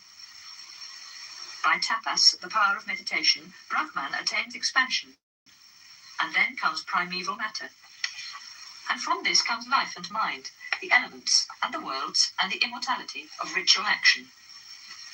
From that spirit who knows all and sees all, whose tapas is pure vision, from him comes Brahma, the creator, name and form and primal matter. Chapter 2. This is the truth. The actions of devotion that sages heard in sacred places were told in many ways in the 3 Vedas. Perform them always, O lovers of the true. They are your path of holy action in this world. When the flames of the sacred fire are rising, place then in faith the sacred offerings. If at the sacred fire of Agni-Hotra no heed is new moon, or of the full moon, or of the seasons of the year, or of the first fruits of spring, if no guests are present, if the offering of the sacrifice is left undone or not done according to rule, or the offering to all the gods is forgotten, then the offerer does not win the reward of the 7 worlds. The dancing flames of the sacred fire are 7. The black, the terrific, that which is swift as the mind, that which is dark with smoke, the deep red, the spark blazing, and the luminous, omniformed flame. If a man begins his sacrifice when the flames are luminous, and considers for the offerings the signs of heaven, then the holy offerings lead him on the rays of the sun, where the Lord of all gods has his high dwelling. And when on the rays of sunlight the radiant offerings raise him, then they glorify him in words of melody. Welcome, they say, welcome here. Enjoy the heaven of Brahma, won by pure, holy actions. But unsafe are the boats of sacrifice to go to the farthest shore. Unsafe are the 18 books where the lower actions are explained. The unwise who praise them as the highest end go to old age and death again. Abiding in the midst of ignorance, but thinking themselves wise and learned, fools aimlessly go hither and thither, like blind led by the blind. Wandering in the paths of unwisdom, we have attained the end of life, think the foolish.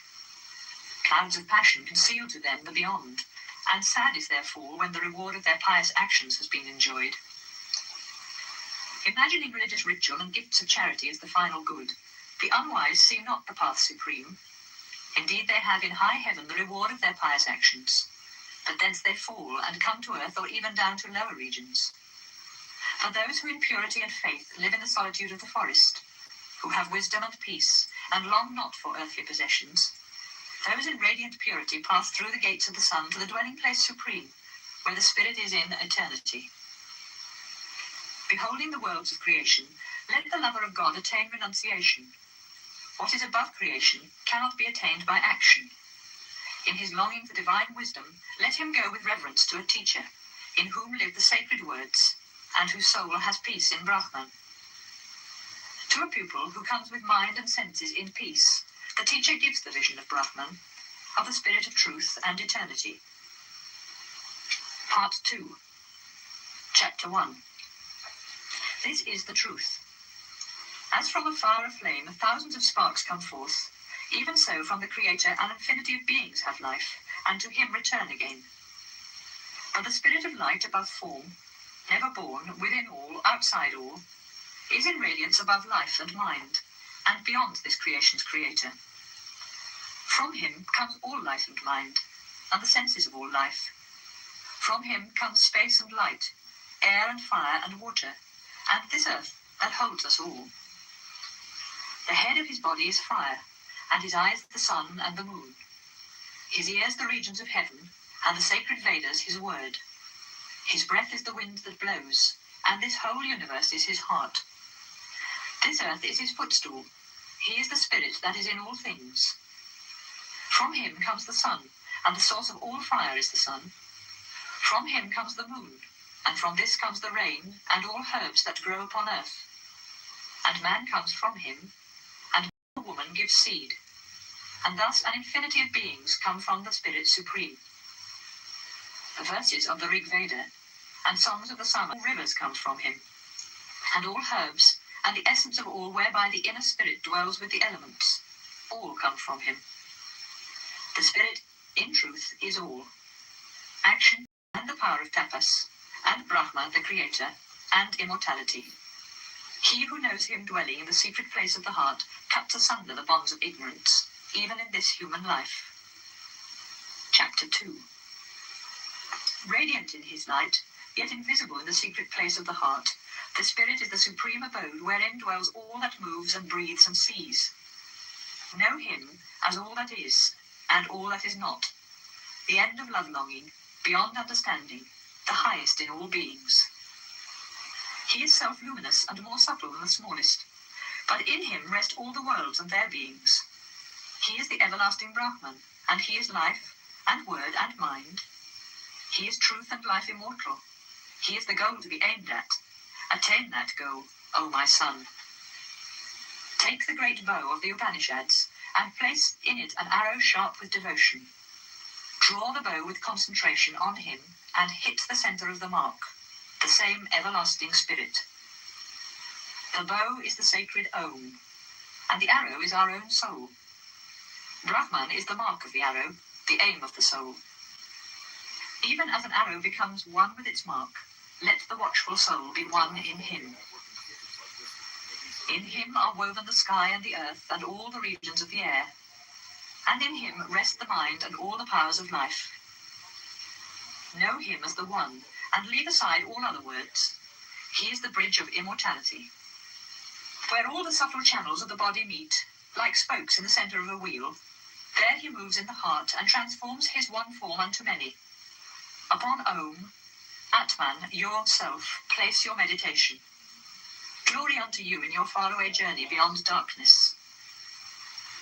He who knows all and sees all, and whose glory the universe shows, dwells as the spirit of the divine city of Brahman in the region of the human heart. He becomes mind and drives on the body and life, draws power from food, and finds peace in the heart.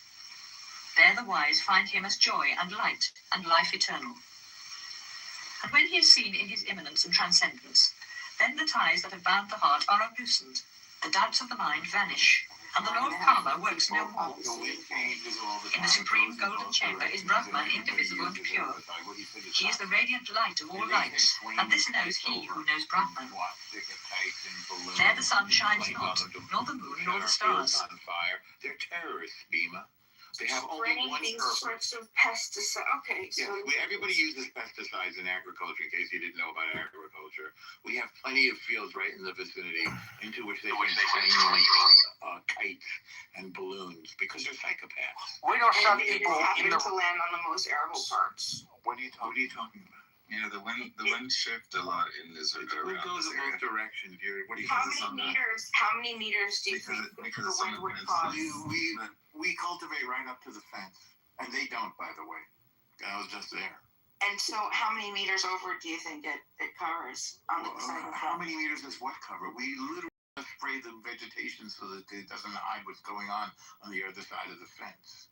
Okay. They're told not to approach the fence because then they come over the fence, invade the kibbutzim, and slit the throats of old people and children. And we want to prevent them from having to be shot when they do that.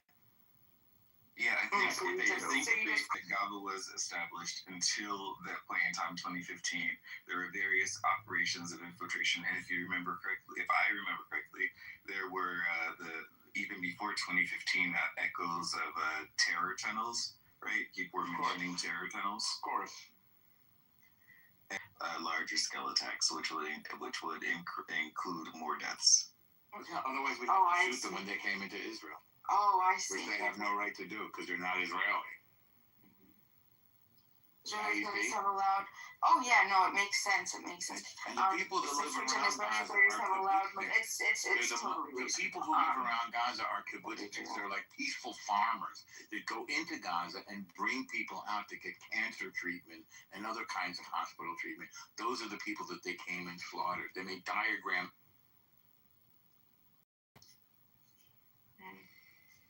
What happened to Norm? Why did you do that, Bima? His phone probably died. I didn't move him. Such a bullshit liar. A-Check, I'm about to fucking move you, you little bitch. If I said I didn't do something, I didn't do it. Maybe you like to lie, A-Check. I don't lie. Fucking kasumkum piece of shit, bitch, cunt. You're gonna be a horrible fucking cunt. What? Yeah, no, I'm just giving you what you gave Ambrose. I'm just giving you what you gave Ambrose, just completely Ambrose is a terrible person. He's the worst person. Ambrose is a kasumkum, the worst. Bima, she wasn't here to get the vindication. Bima, love, I've never called you a kasumkum ever in my entire life. Never. Don't call me a kasumkum. That's a terrible thing to say to somebody. So awful. Don't do that. Person. You're a horrible person. It makes you a horrible person. It's breaking my heart. Don't call me a kasumkum. That's a terrible word to use. Don't do that. So bad. You're better than that, Bima. Don't do that. It's a horrible thing to say to somebody. So, the move you fixed dual use, 2010. Let's go to page. Let's see. So, did you get that figured out, Bima? If they sprayed the pesticides? Oh yeah, I don't fucking believe it. They admitted to doing it. Like, I don't know what else to say. You can't, you know what I'm saying? Like, what year did you say they sprayed the pesticides? 2015. This is before up to 2015, yeah.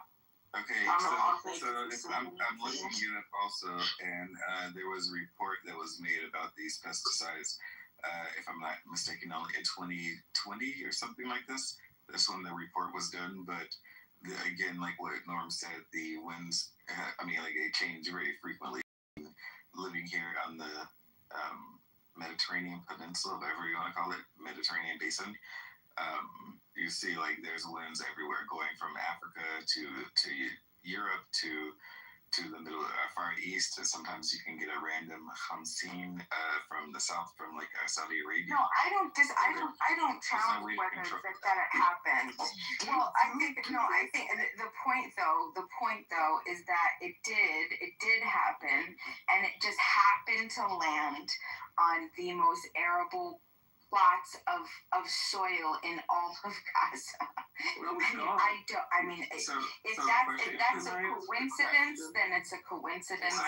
So how were they still able to grow agriculture there? They still had agriculture until like 28. Can I ask a Until question? Do they have weather reports on the literally? Can I ask a question? Well, let me just finish what we were saying. Keep talking.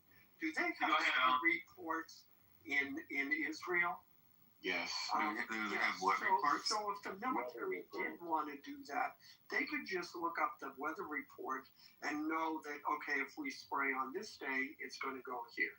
Now, I'm not saying that happened, but I'm sorry. I think the wind blows both ways.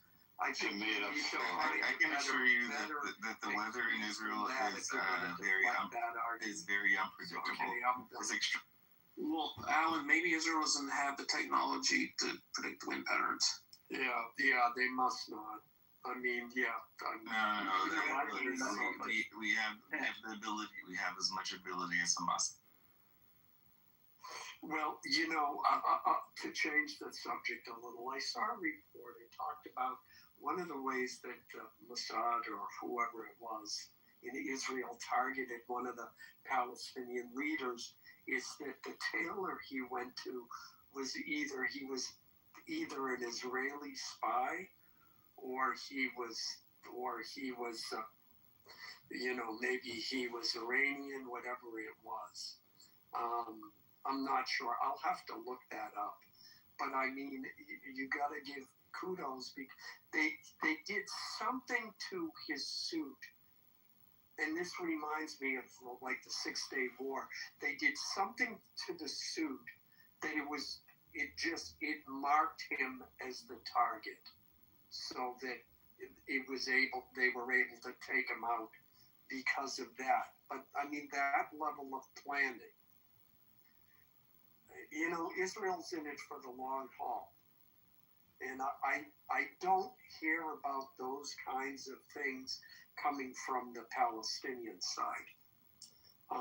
And if they really want to fight a war, they got to get their crap together. Because, I mean, just from a, spy network kind of intelligence thing, they're doing their job.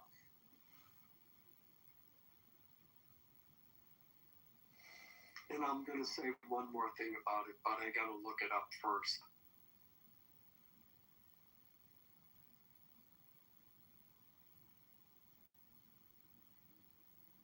I think you might be right, if it's just the Palestinians against the current Israel, you guys have to apprehend. But what after that, right? You guys have this plan called Greater Israel. And No, we don't. That's bullshit. Yeah. We don't have. Incorrect. You're making up bullshit now. You're ignorant on the topic. You're the expansionist colonial power paper tiger. You know that. You're the one that wants to move on to free people of Taiwan. You're the one that took the Jews in Israel itself, right? And these people who believe in Israel trying to expand for like quote unquote greater Israel to take over Jordan, which is like 3 times bigger than Israel itself, and has like another extra million people. I mean, what does that sound like between Jordan, Iraq? Iraq and Egypt, Syria and Lebanon, and this idea, this imaginary greater Israel, we would have to convince a few 100 million people to become Israeli and to not resist Israel. How does that happen? There are only 8 million Jews. We're going to convert them to Judaism. Like, what's going to happen here? It's such a stupid misunderstanding. It's so ill thought out. What you said is so obvious, Shai. It's just such a dumb thing for them to say without thinking about it, The same way taking the side of these genocidal terrorists is dumb. They know what they do. They know that they're suicide bombers. They know that instead of letting their kids go into the tunnels, they leave their kids on the surface so they'll get murdered like Shaheed. They're proud of it. They say it proudly. They make speeches to their people. Yes, the women and children, we need you to be Shaheeds. Your blood will redeem us. They're an apocalyptic death cult. They want to die. This is their great symbol of redemption is death. They say all the time. Gotta take a picture of this one. Gotta take a picture of that one. Oh my God. Belmont. That's expensive. Ain't no fucking They way. tried to break us and they ended up breaking themselves. Look at what Gaza's like now. It's a mess. They made a mess out of the thing that they could have done anything with it. They turned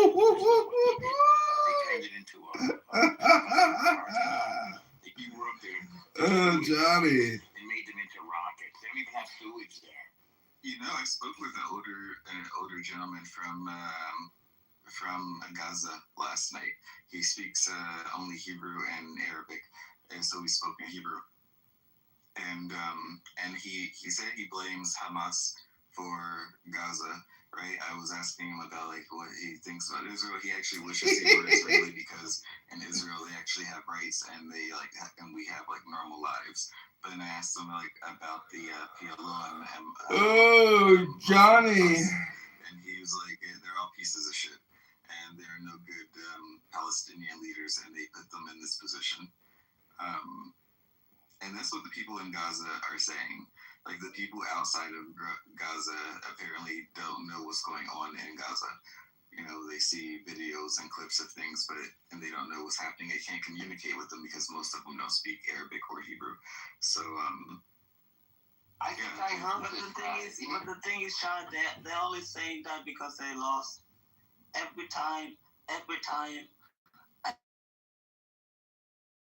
I get so much compassion. I look at the photos from October 7th and them celebrating. Do you remember the images of Sean and Luke in the back of that truck?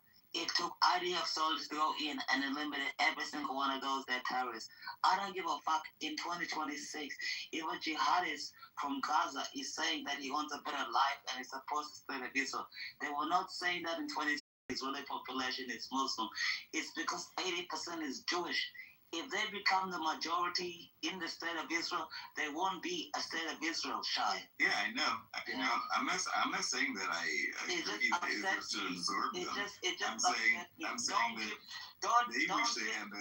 they wish they had better leaders. That's the point that I'm making. And yes, you're probably right.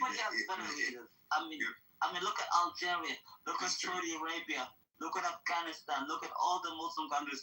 There's a reason that Israel is the only Middle Eastern country that is a democracy, because democracy doesn't work in Arab states. It doesn't work in Arab states. It just doesn't fucking work. It's terrible. But yeah, so people complain about Armenia is a democracy. It's in the Middle East. Yeah, but Armenia is not an Arab state, though. No thanks to Turkey. It's a Middle Eastern country. No thanks to Turkey. Well, that's true. In any event, I think he means with Islam, not with the Middle Eastern countries. Well, no, the catchphrase is Israel is the only democracy in the Middle East. Do you feel sad about that, Alan? What's so bad about that? I think they mean...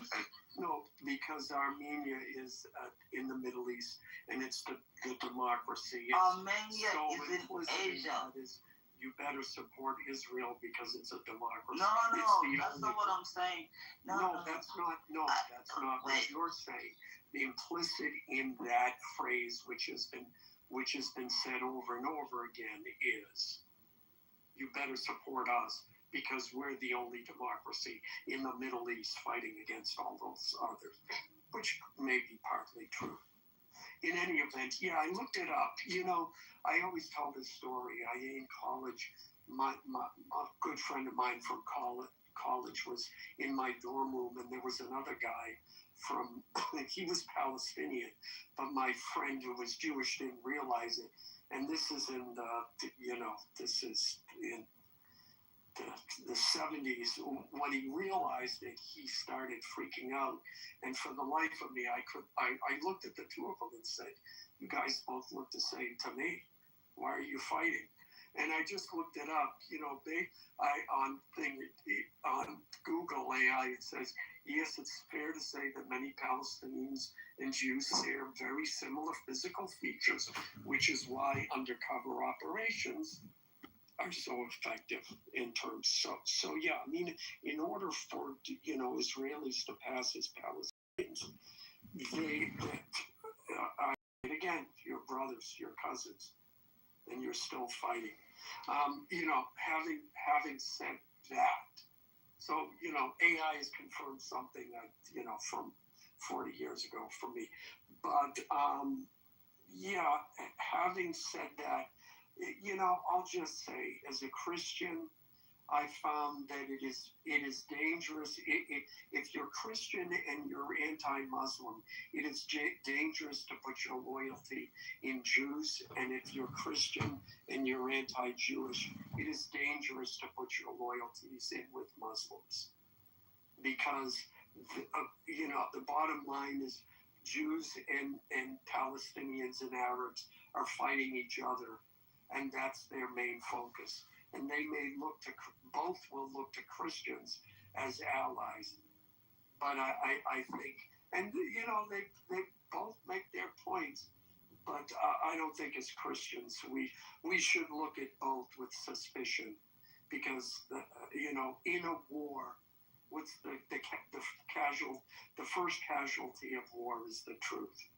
And again, I'm hearing, just listening to Shai and Achek, talking about, to me, I don't know, and I'll end with this. There's something I find offensive about Jewish people talking about what Palestinians should have done, and it's equally, I find it offensive when Palestinians talk about what Jewish people should be doing. I don't know why it's rubbing me the wrong way. You believe that it's paternalistic. That's what I'm looking for.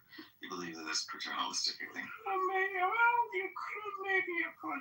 Or how about I'm just, tired of all the money that's being spent in that region over a battle that's gone on for, how long? Let me think. 70 years. 70 plus years. No, 1,500 years. 1,500 years.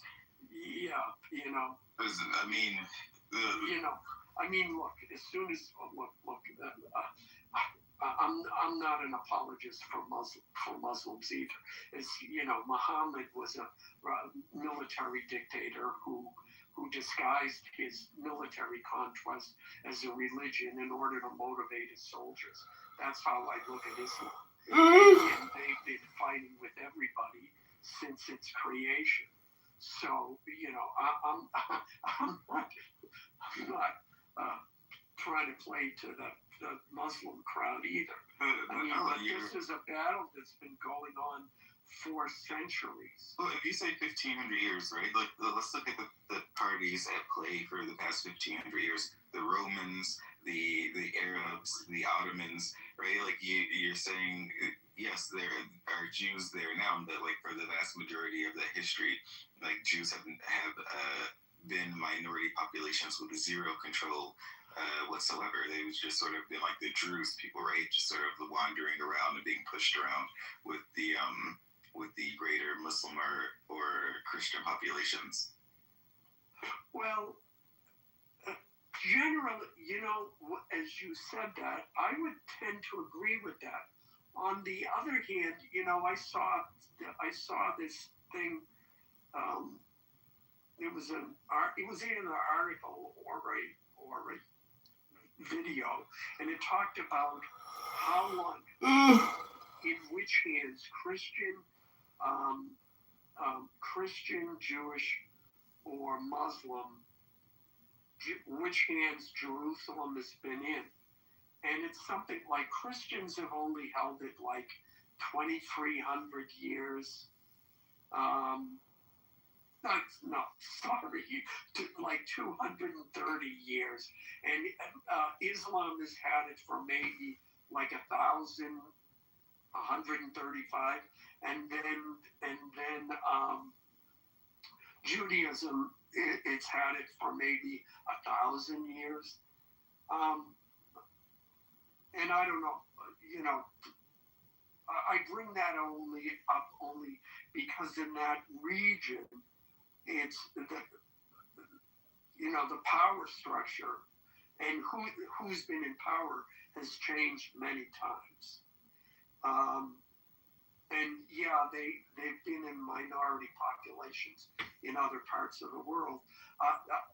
I'm not disagreeing with you. I'm just saying it becomes kind of messy, really, when you talk about it. And that's my whole point. At this point, it's like the Hatfields and McCoys. Why it started, we can trace it back, but it comes down to, well, they did this, but you did that, but then you did this. That makes it seem like we're equal, Alan, but we're not. The Hatfields and McCoys, there was a presumption of equality. We wanted them to be equal, and they disdained it. They disdained the West. They belong to a suicide cult, Alan. This is the reality that's emerged since October 7th. We offered them a state many times. They walked away from the table. They don't want to stay. They want to kill Jews. And Norm, I know you find my equality statement, you don't agree with it. No, but I think it's noble in sentiment, and it's how I felt before October 7th, so I understand it. And it's dispassionate and objective and equanimous. But I'm just saying that you know what's funny? Before October 7th, remember, no, I used to disagree with you. That's right. We used to fight. I said 2 states. And I used to say it'll never happen because it's a terrible terrorist state. And I had so many arguments. That's right. And I was wrong. I believed in them, and they disappointed everybody. They disappointed the world. Everybody thought, oh, we'll give them a state. They're going to be good neighbors. The land will flow with milk and honey. We're going to build hospitals and schools and technology, and they'll have this. They didn't want any of that. Look what they did to Gaza. Look what they turned it into. All the billions that flowed into Gaza, and they made underground tunnels to make war on Israel, which are now all being destroyed. All that money down the drain. It's the same as Iran. We're going to do. They put half a billion into that. Yeah, but Norm, here's the thing. What? Here's the thing. And look, you said you used to think that, but after October 7th, you don't feel that. You know what? That's fine. Okay. However, I'm being interrupted here. Oh no, they're leaving. Here's the thing, though. I think that I don't, as horrible as here's what I was going to say. I can't change your mind on that, but October 7th is not in isolation. And when people do, regardless of how you view it, yeah, I'm not going to say this is the way I view it.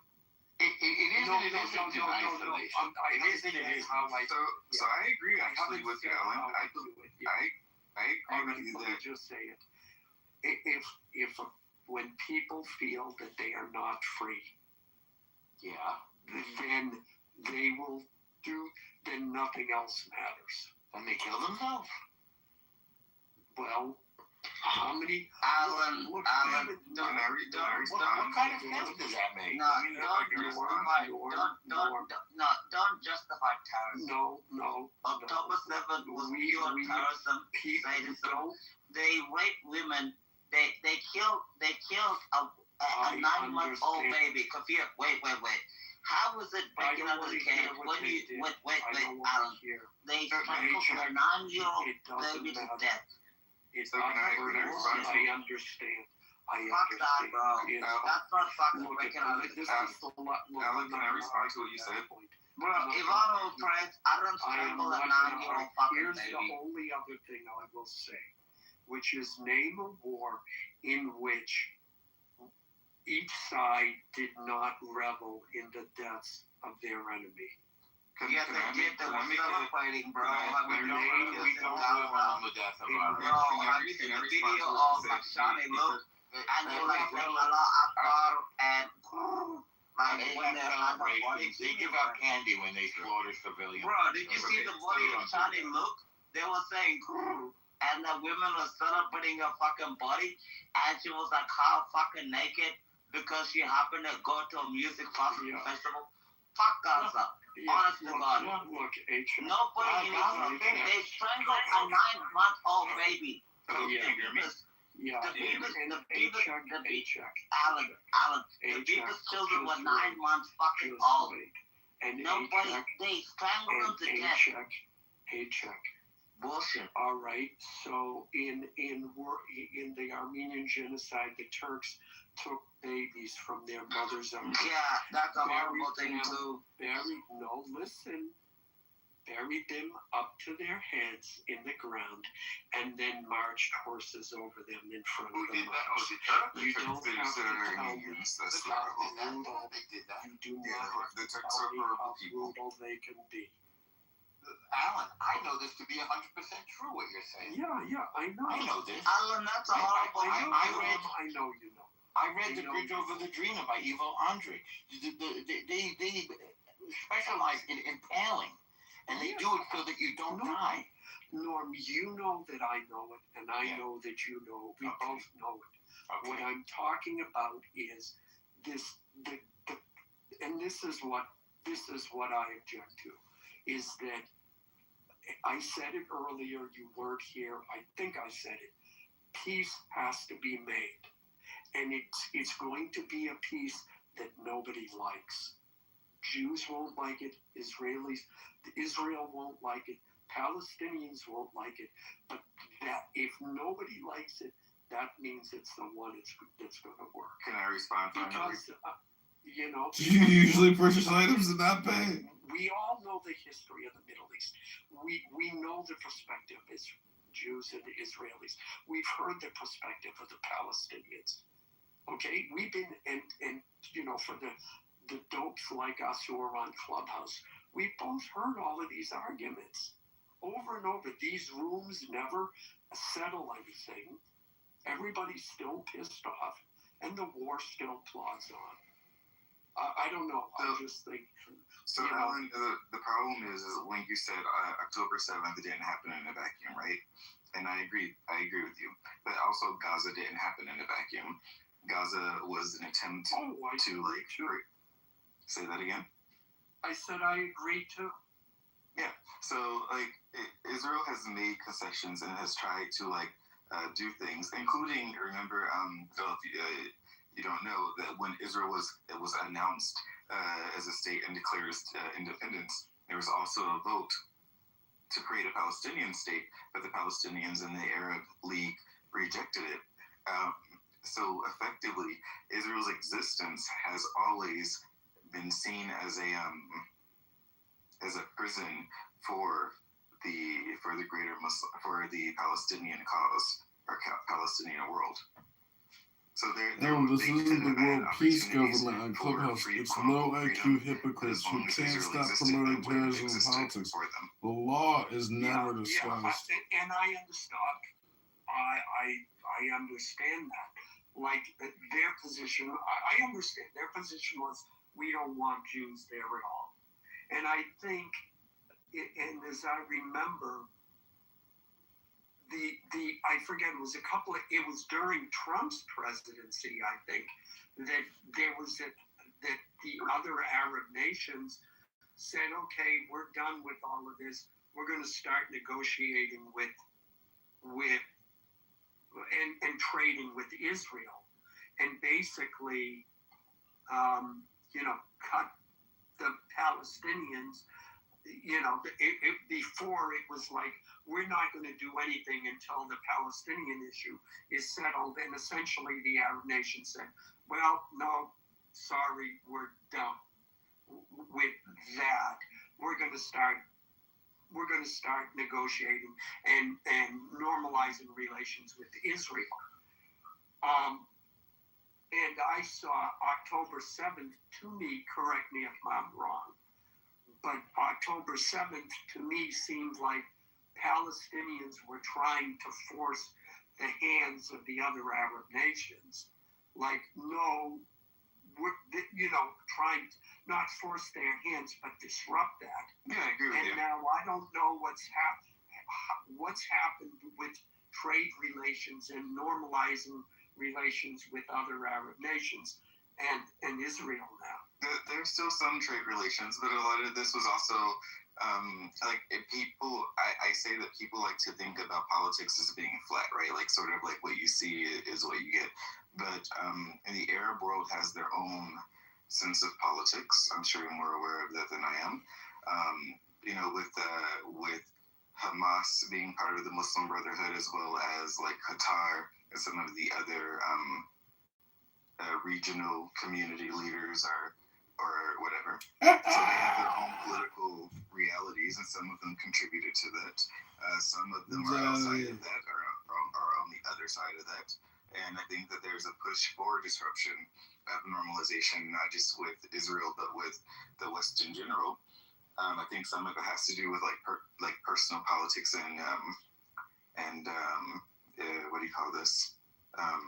Personal desires versus and some of it has to do with more like religious eschatological desires.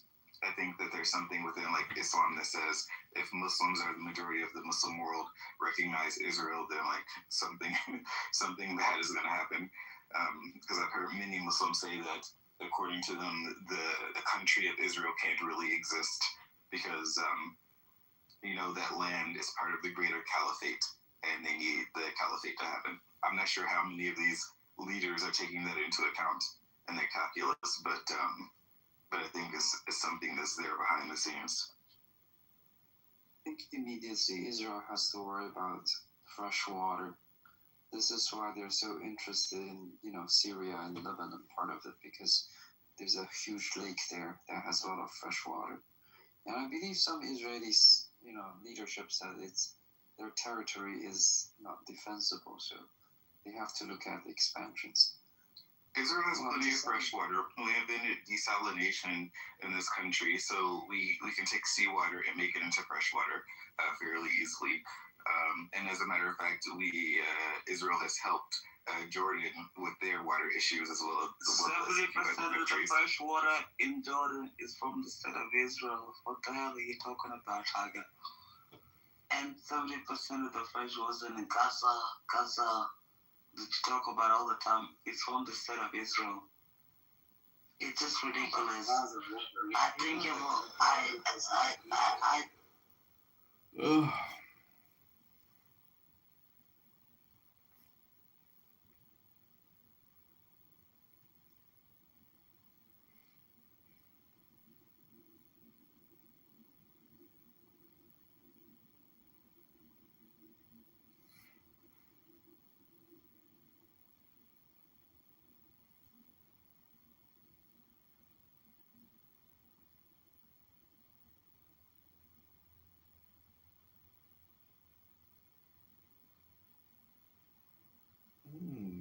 We get to get this further.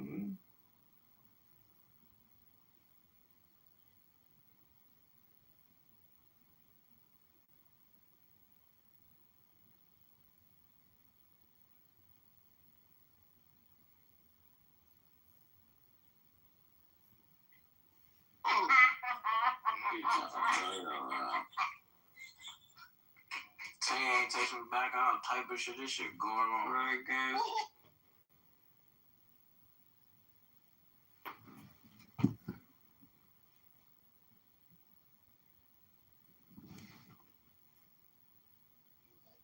Talk all the bullshit, somebody rebuttals you, and then you're like, oh, I don't care what you have to say. I don't give a shit. You call yourself Tiger, and you're a bitch ass, and I don't care. It's just the way it is, bro. The state of Israel is gonna exist whether you like it or not, bro. Go deal with your country and everything. Go deal with not being a Han Chinese, bro. You're not even a Han Chinese. You're not even, bro. You're so retarded that you're not even a Han Chinese. You're such a retard that the Chinese government doesn't even like you. You're not even a Han Chinese, so shut the fuck up with your old bullshit and everything like that. And you just sit here and you talk about the state of Israel. They're gonna be perfectly fine without you. What's up, people, bro? I didn't see you speaking. I'm just laughing. Yeah, he's not even a Han Chinese. You're like the nigger Chinese. You're a horrible heretic. You're the West of the West. The Chinese government doesn't even fucking like you. Shut the fuck up with your bullshit. So don't come here and talk about the state of Israel and everything else like that. It's winning just fucking fine. You know. Wait, what's So the what the best hell are you gonna do about it? I mean, Beaver, what the hell is he gonna do about it? He's not even a Han Chinese. He's not even a real Chinese. He's like a fake bit Chinese. Like, what the hell do I give a shit about what he has to say? I mean, go ahead, Tiger. You're not even a Han Chinese. Yeah, but I don't give a shit who you are. You're not a Han Chinese, you dirty scumbag. You as a person is fucking stupid, okay? You're not even a Han Chinese. Like, who gives a fuck what you're fucking saying, bro? I don't care about the Chinese government doesn't even fucking like you. That's why they ordered Alisa. Wait a second. That's why they ordered Alisa Chu and the other bitch from Timu. You're not even a Han Chinese. Like, shut the fuck up. He's not even a real Chinese. The Chinese government doesn't even like scum like you.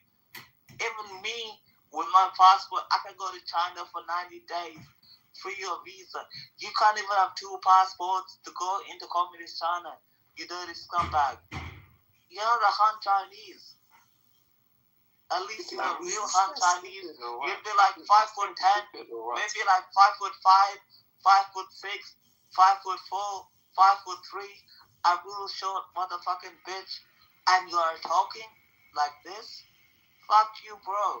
The idea would deal with you in like 2 seconds. I can't believe people like this talk their bullshit. Go ahead and find your Palestinian from girlfriend, bro. Go ahead, Tiger.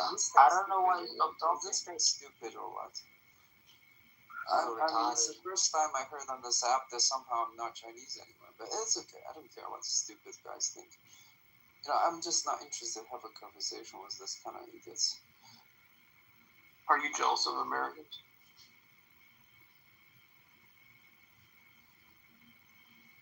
He asked you a question.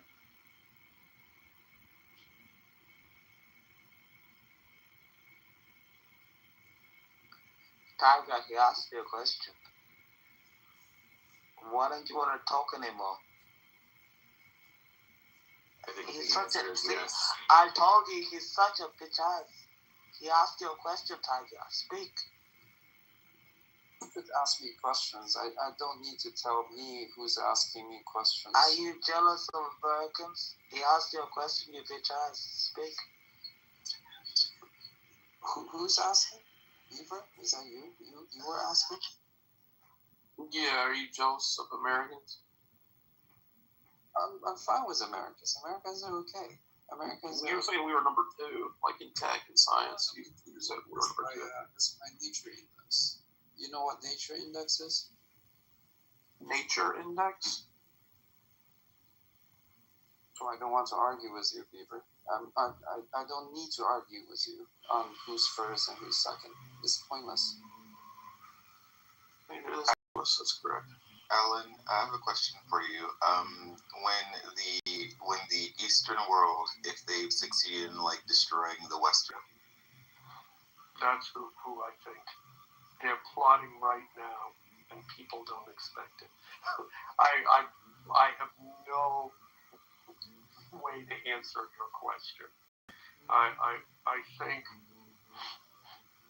as long as we don't have transporters like Star Trek, then the limitations of travel will prevent anything like that from happening. But if we get the transporters, so now I can imagine, I can just take my terrorists and beam them into the basement of the White House.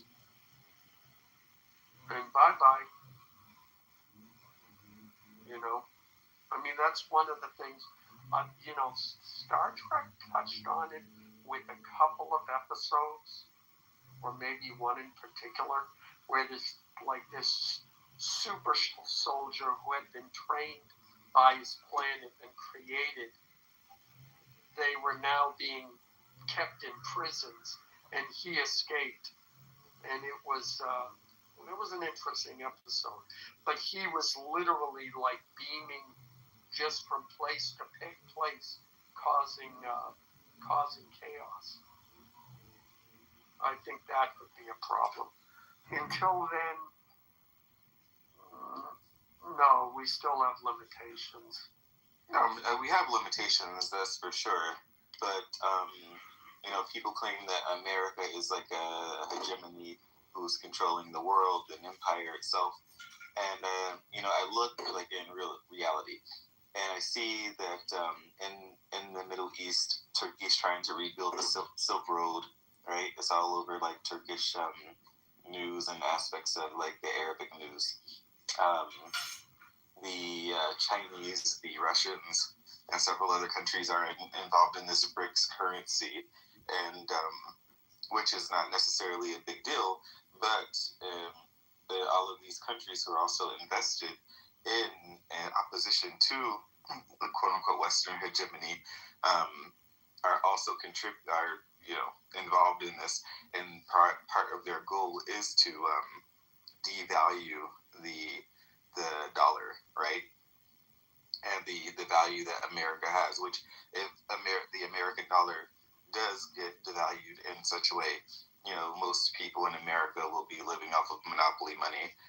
In theory, it could be like Zimbabwe money. It depends on like how far this goes. Well, I'm just saying like it's a possibility even without Star Trek and Transporters. Yeah. Okay. Well, you've helped. Define the question. In this, your question reminds me that I saw a video in which it states, we've all heard the book stories of why World War I started, and because of the assassination of Duke Ferdinand, whatever.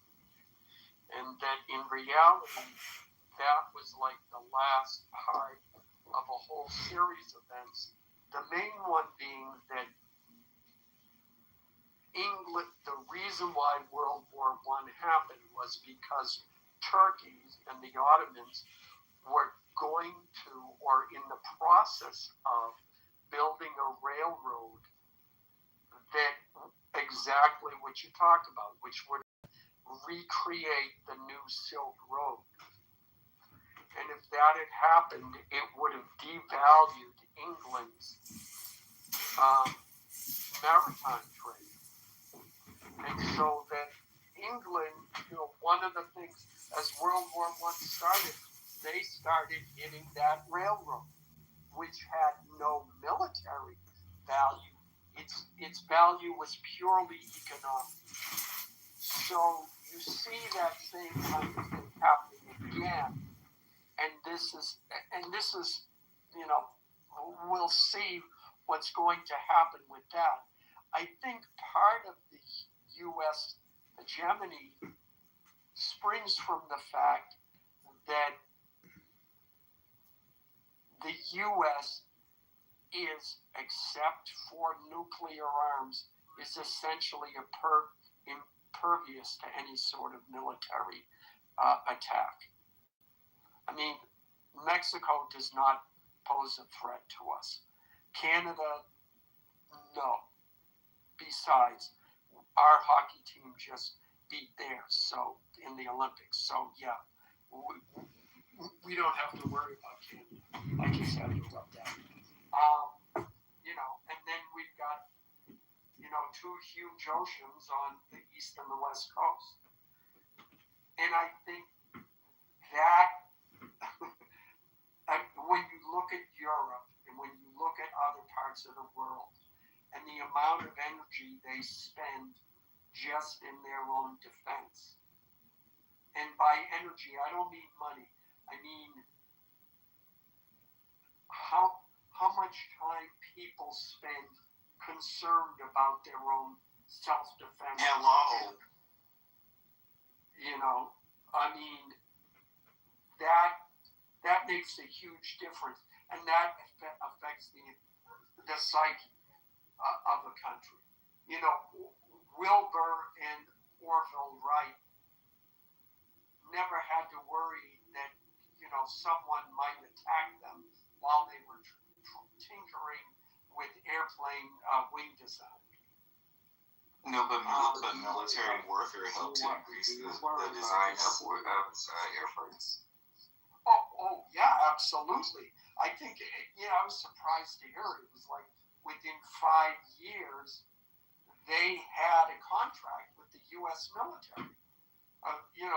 Very quickly after the invention of plane, because the military said, if we can fly above our enemy, that's an advantage. But anyways, I'm going off the top of my head. I think. Are you worried at all about the Civil War situation? What about the Civil War situation? Where? Yeah. What, in this country? There's not going to be any. There's not going to be any Civil War. In any event, I think it. Well, I think it all depends on how much the U.S. interferes with what they're doing and the way they do it, the way in which they interfere with, setting up BRICS and all of that. I agree with you. This thing is not a real thing. In China, we very seldomly talk about BRICS. It seems to be very much talked about in the West, because the West is a bit concerned. But BRICS is no alliance. I've seen the Chinese financial TV, and they talk about the BRICS. It's not just an isolation of it. It's more so concerned by people who are economists and are financial economists, such as. There are some talks, but we are aware BRICS is not a serious alliance, because if you put China and India in the same organization, India's not going to let China want to dominate a global currency. It's just not going to happen. Well, they aren't alone. That's the part of the alliance, the fact that they aren't alone. I'm sure that once if in some imaginary world they get rid of America, and amongst themselves, they will eventually go to war and fight it out. But I think that's more like it's the same thing with the Arabs. It's like once if in some imaginary world they get rid of Israel, they'll eventually kill each other until one dominates one another. Well, I think the Middle East has always been a mess. And I think it's it's hot. But think about it, Alan. Nigeria is a 50-50 country. It's 50% Muslim, it's 50% Christian. I actually don't think there's gonna be a so-called Nigerian state in the next 30 years. I think they're gonna break up. They're gonna have a very violent civil war.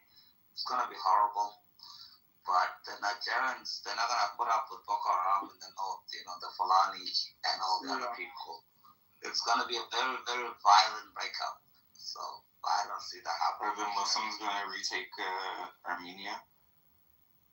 Armenia, hell no. You know what? The Trump, what I've heard, Trump administration has just negotiated. They're going to invest $9 billion. The U.S. is investing a lot of money in Armenia, way more than they have in the past. Now we'll see how that plays out.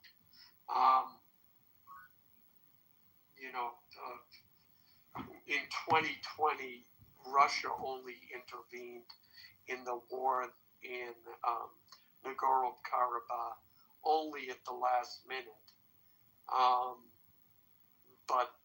But since then, they've only done a minimal amount because of the with the war in Ukraine. So I think Trump, sensing that, has wanted to invest in that. Now, investing in their infrastructure is not the same as investing in committing military forces to its security. So we'll see how it plays out.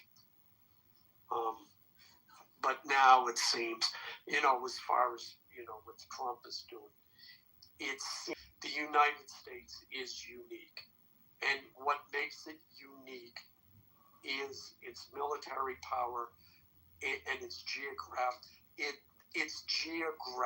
blessings, as I spoke about earlier. That that other countries can't compete with,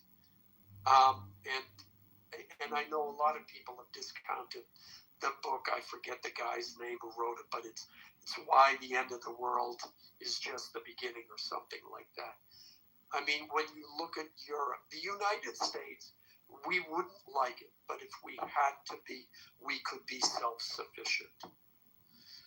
In the rest of the world, France, it's like France, and I forget, there's only a couple of other countries that are in that same position.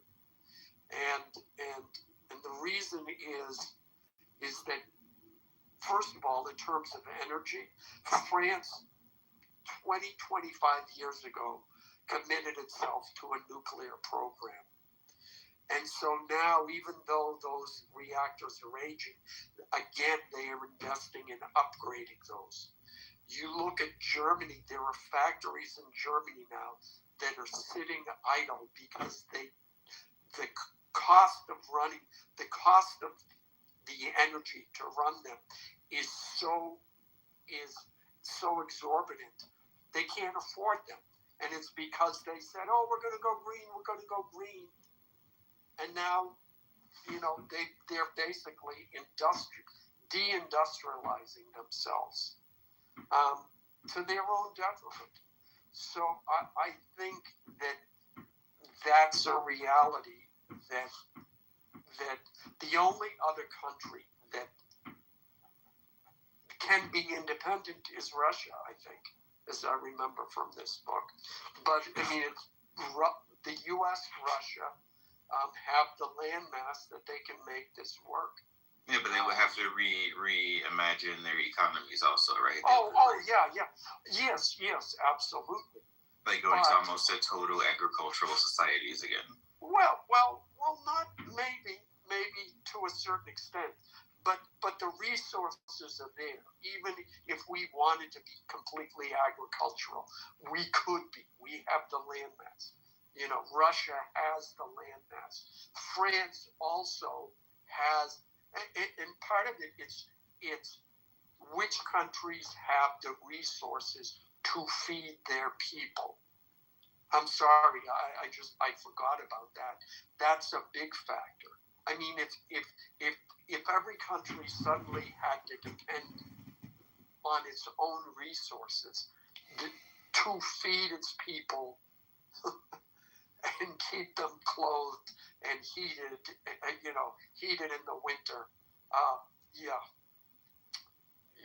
there are a few countries. So I think those are reasons why America, in spite of what others predict, I think America will continue to be the dominant force in the world. Well, maybe that was the longer answer that you wanted, but that's what came out off the top of my head. No, I listen. As long as you don't have enemies trying to come after you, everything is pretty good, right? So, and like you said, America's geography and the fact that it has good relations so far with its neighbors, immediate neighbors, puts it in a pretty decent position. But the issue that people don't like, people talk about America and like the Cuban Missile Crisis, right? Or America and in I guess Venezuela or whatever. But a lot of that had to do with external factors, with like Russia trying to come in and persuade those countries to to develop some sort of allyship with it that put America in danger over the past 100 years, or a threat, I should say, not in danger, but a threat over the past 100 years. And that is the issue, what happens if or when some of these external factors rear their ugly heads again. The thing is, try to destabilize the. Yeah, because you mentioned about the World War One, you must be familiar with the theory about the world's island, right? And you know about the competition between continental powers versus maritime powers. So in that theory, right, and consider today's America, America's benefited from, whatever system it is today, which is basically a U.S.-centered hegemony. And for you to talk about America, try to, draw back to its own land and be a defensible agricultural self-sufficient power, that transition itself is already going to be very painful for America, who's used to this current level of standard of living already. Because a lot of that comes from its position in global finance and global trade.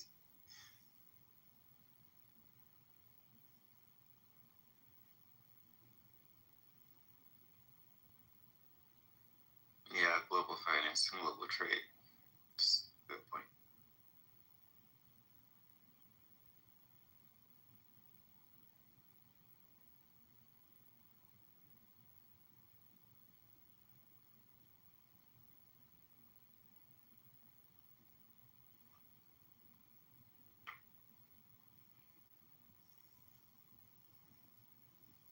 Or if you're around, could you bring Lawan up? Because he's a good friend of mine, and he's asking, just not sure if you're seeing it.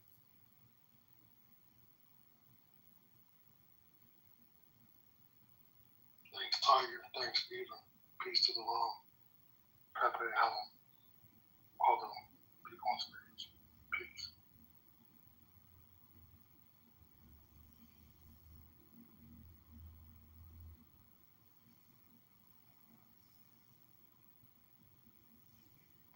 The idea that America, the country that imports the most goods on Earth and is the fattest country on Earth, is going to be a self-sufficient country, Alan, is laughable.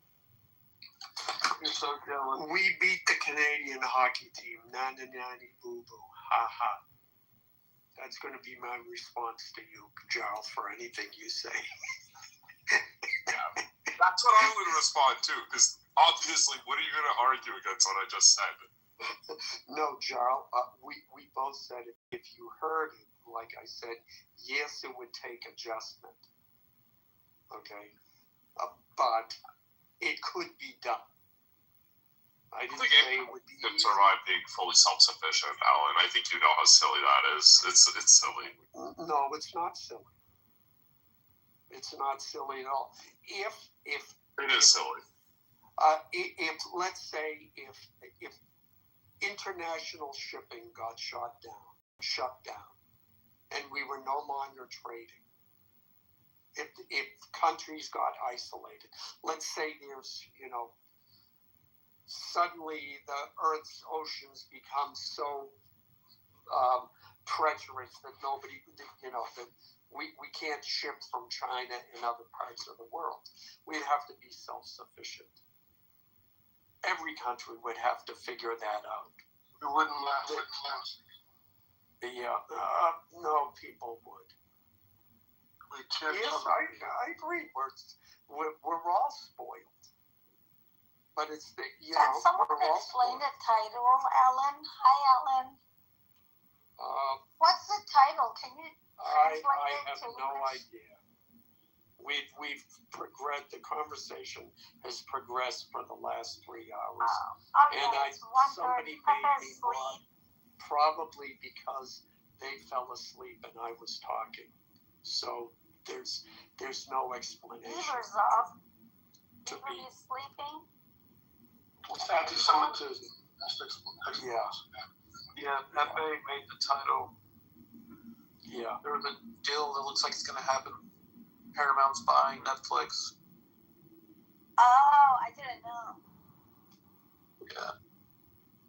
Was there anything about the war today on the news? No, yes, but about the war.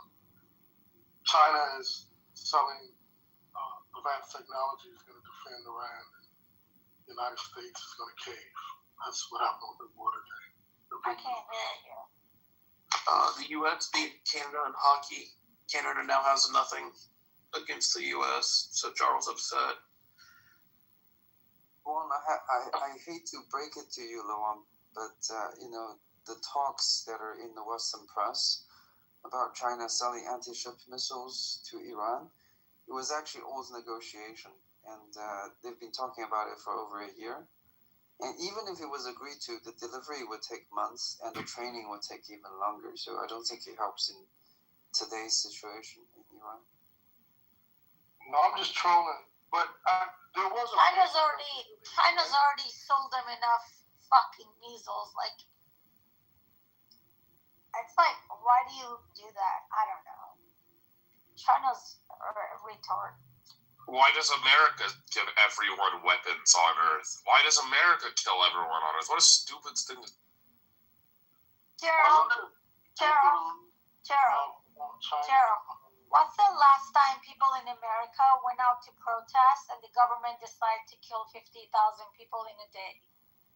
Dude, the government's been killing Americans? Gerald, can you just shut the fuck up and listen? No, you shut the fuck up! What are you talking about? You just made you ask me a question! A government that kills 50,000 of its own people send 300,000, 400,000 to hospitals. Sounds like 100,000 people go missing. 100,000 people were America killed a bunch of people, moron. America keeps killing people. America's killing Cubans right now. Right now you're killing people. Gerald, I still don't believe what happened because it's like, how the fuck can you do that? Like, we sit 2 days. This is not a joke. Can you tell me why whenever somebody brings up the number of deaths in Palestine, people like you will go, no, we can't trust the UN. We can't trust the UN. There's no evidence of that. But when it comes to Iran, there are 50,000 people dead? That's hilarious. That is laughable. The shit, but there was a time to just shut the fuck up. No, this bro is so cool. Okay, you mad, bro? There's nothing. You mad? You live on. You shut the fuck up too. You mad, bro? Everyone. Every Iranian knows someone who was killed. You guys need to shut up and let the Persian slut talk. Okay, then you guys can talk afterwards. Who the fuck is She interrupted. Who the hell is this Lawan Achiek, stop. Achiek, stop. Let Sarah go. Bro, let her talk her shit. You have to have a level of self-control. You know, like, nobody hated Persians till yesterday. And just to come online and open your fucking mic and say, well, I don't know if that number is true or not, when every single Persian has been affected by this, be a human. So where'd you get what's your source for your number? Why should I believe your number? Why don't you shut the fuck up, you dumb You live in Canada. Hold on. Shut the fuck up. Let me tell Gerald. You live in Canada. So why does everybody need to be quiet for her to shout at everyone? Because the Persian slut is speaking and she gets to speak. Shut the fuck up. My rules. Faggot. Go to Starbucks or somewhere. When you run into Persians, ask them if they know anyone who was killed. Don't ask them how many people were killed. Just ask them if they know someone who was killed. Everyone knows someone or knows someone who knows someone that was killed. If the number was 1,000, that wouldn't be possible. Just ask people if they know someone who was killed or arrested. Gerald, like, be a human being. My brother was shot in the neck. They didn't take him to the hospital because the government was going in the hospital and shooting people in the head. Like, be a fucking human. At least don't say anything. I do that. I'm not allowed, so. Sometimes. Listen, there are times that I don't like people or a group of people or a cause, but I just shut my fucking mouth. Like, there is a level of, like, just be a human for once. What the fuck? How long do we gotta let her monologue and yell at everyone for? You can speak. You can speak. Go ahead. I can speak now? Well, that was really dumb. You have no evidence that 50,000 people are dead. Normally, I would agree with you, but the fact that people like you always have to say, well, there's no evidence of 50,000 people being dead in Palestine, I'm just going to treat you the same way. Nobody cares, and there's no evidence. Is Iraq Palestinian? No, he just hates people. He hates America. I liars.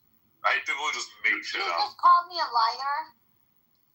You know what, Gerald? I've gone to Amir's room. You gotta chill, man. I have gone to Amir's Chill room, out. and I have told those nasty people, I have told them I've been wished for them to go through the pain and suffering that other people have gone. But I hope you through the same pain and suffering, and then you will understand. Because you seem like a fucking psychopath. Great. Are you done? Useful or substance to say? Anything that you didn't repeat 18 times already? This is not your fucking room, so just shut the fuck up and go behind your mic. I would never go to a room that you're modding, so shut the fuck up and don't tell me what to say or not to say. Well, I'm just kidding. I'm just like curious. Like the IRGC, do they rape women? No. They love men, so it doesn't fucking matter. They fuck men, women, girls, boys, everyone. They don't care. But you can rape women. I don't know. Maybe I'll sign up. They rape you too, Pepe. They've been raping more guys than girls, actually. Girls are missing. We don't know where the girls are, the ones that they've arrested. But they're fucking raping guys. There's a lot of guys with ripped asses. You destroyed everything you just said by making up stuff. Making yourself sound less credible. Sounds like they got the whole Spartan thing going. Unhinged. It doesn't matter. You guys already don't want to, like, even just shut up and just pretend like, okay, I don't care about this. I'm going to pretend this not there. He called me a liar after I told him what happened to my brother in a room that replay is on. Oh, shit. Replays are on? Can you please shut it down, Pepe? Thank you. But it's like, you're just a fucking piece of shit. He literally called me a liar. You are a liar. No, You're a liar. You know what you are, Gerald? You know what you are? Apologize, Gerald. You're a fucking retard. That's what you are. I'm not apologizing. When did you guys become such white knight feminine? Gerald, you're going to hell. Gerald, you're going to hell. You're a very horrible fucking person, dude. Terrible. Shit. Your country is killing Cubans right now. Terrible. Fuck you. What happened? The Cubans said they killed like a few Americans. Horrible. Fuck you. I hope they kill more Americans. Let me tell you guys. Anybody got a phone? There is one thing happening in Iran right now. Iran is going to be the first country. Actually, listen to this. You're going to like this. Iran is going to be the first country that the college and university students are chanting, fuck the left, we want old Iran back. So they are literally saying, fuck the left, fuck the lefties, fuck the lefties. This is beautiful. Do you think the left in Iran is anything like the left in America? You think those two things have anything in common? Because that's hilarious. Yeah, the left is the left. What are you talking about? You fucking retard or something? I think Charlie's there is a concept of the Red-Green Alliance, and I don't mean like normal liberal people. I think like there's a concept of these leftist socialists who are in bed with Islamists. That's why Giles and Lumi are like bad buddies. Fuck well, it wasn't lefty revolution, but then the Islamists, they hide it. So Khomeini, the guy who brought us IRGC, he was Islamist, but he had the leftist ideas. He had the leftist ideas. He pretty much said the same things Mamdani's saying. Can't wait one time. I'll pay for your ticket. Justice for all, Free ride. Why don't you shut the fuck up when a woman is speaking a little me? Free ride. You guys become such feminists. So what if a woman is speaking? You guys don't care about Shut women. the fuck up, Joe. That is such a Trying to bitch, say bro. something. You don't come dick all day, every day. Yeah, guys. We need to feed we need to feed him to IRGC so we can. I don't know if I'm ever in the mood, which I won't be, to get like a blowjob from a hairy unibrowed slut. You know, I can go to Iran or some shit. Or Italy. Pretty much the Southern Mediterranean. I can't believe I had to listen to a Hamas rapping Kasumkum Lakilumi. What a waste of time. Again. What's that accent? Bullshit, bro. You would get kicked out of America so fast, but He's in South Sudan, isn't it? Bro, I go to America whenever the fuck I want to do. Whatever the fuck I want to do. I sound more American. You're such I have a more American accent than you, bud. I go there whenever the fuck I want. I leave whatever the fuck I want. You are a little bit like butt buddy. Shut the We're fuck done up. with the You dumb Zionists. scumbag. Bro, you love Islamists. You love Islamists like you love like fucking like dick measuring. End up arming Shut the all fuck of up, you guys, Illuminati. I don't so care. you guys can I don't care, accelerate. bro. Oh my god. Can You someone retarded check General? scumbag. Joe likes pegging. Remember when he invented it? He loves being pegged. Yeah, y'all likes to get pegged It's too. not that hard. John likes to get pegged too. He's such another bitch ass. You admitted it, Joe. Triggered Adject. You're Sorry, a Adject. bitch ass. You admitted this, Joe. Come on. Bro, you literally admitted I don't know. When did Americans become such prudes? You guys don't have try to act hard right you guys now. ever You had fucking sex? admitted it, you What the bitch fuck? See, All Joel, these because guys Joel, who make here's fun of the- threesomes this is and the like green- dude, stuff like that. What the This is Joe, the green you red fucking alliance. admitted loving getting pegged. Like, don't Joel, act hard right no, now. Joel's just doing his straight up jihadi shit now. That's amazing. Exactly. I want to see him. Jihadi. Gerald, that would be really cool if you were like, who were like those Taliban-y guys like back in like the 1990s? They would like, these grumpy old men would be like carrying sticks and they would just like hit every woman that like walked by them. That is so fucking cool. Is it? Is that what you want? Like, I think it'd be cool. I'm 90 years old, I'm grumpy, and it's just like, what am I gonna do all day? It's like I'm gonna hit sharmutas with a stick. That's all I'm gonna do all day. Don't you feel like going to one of these malls or something? Yeah, I would. If I was 90 years old, I'd do it too. I just, just hit these stupid sluts. Just back to the kitchen. Exactly. This world has gone astray. Is that how you say it?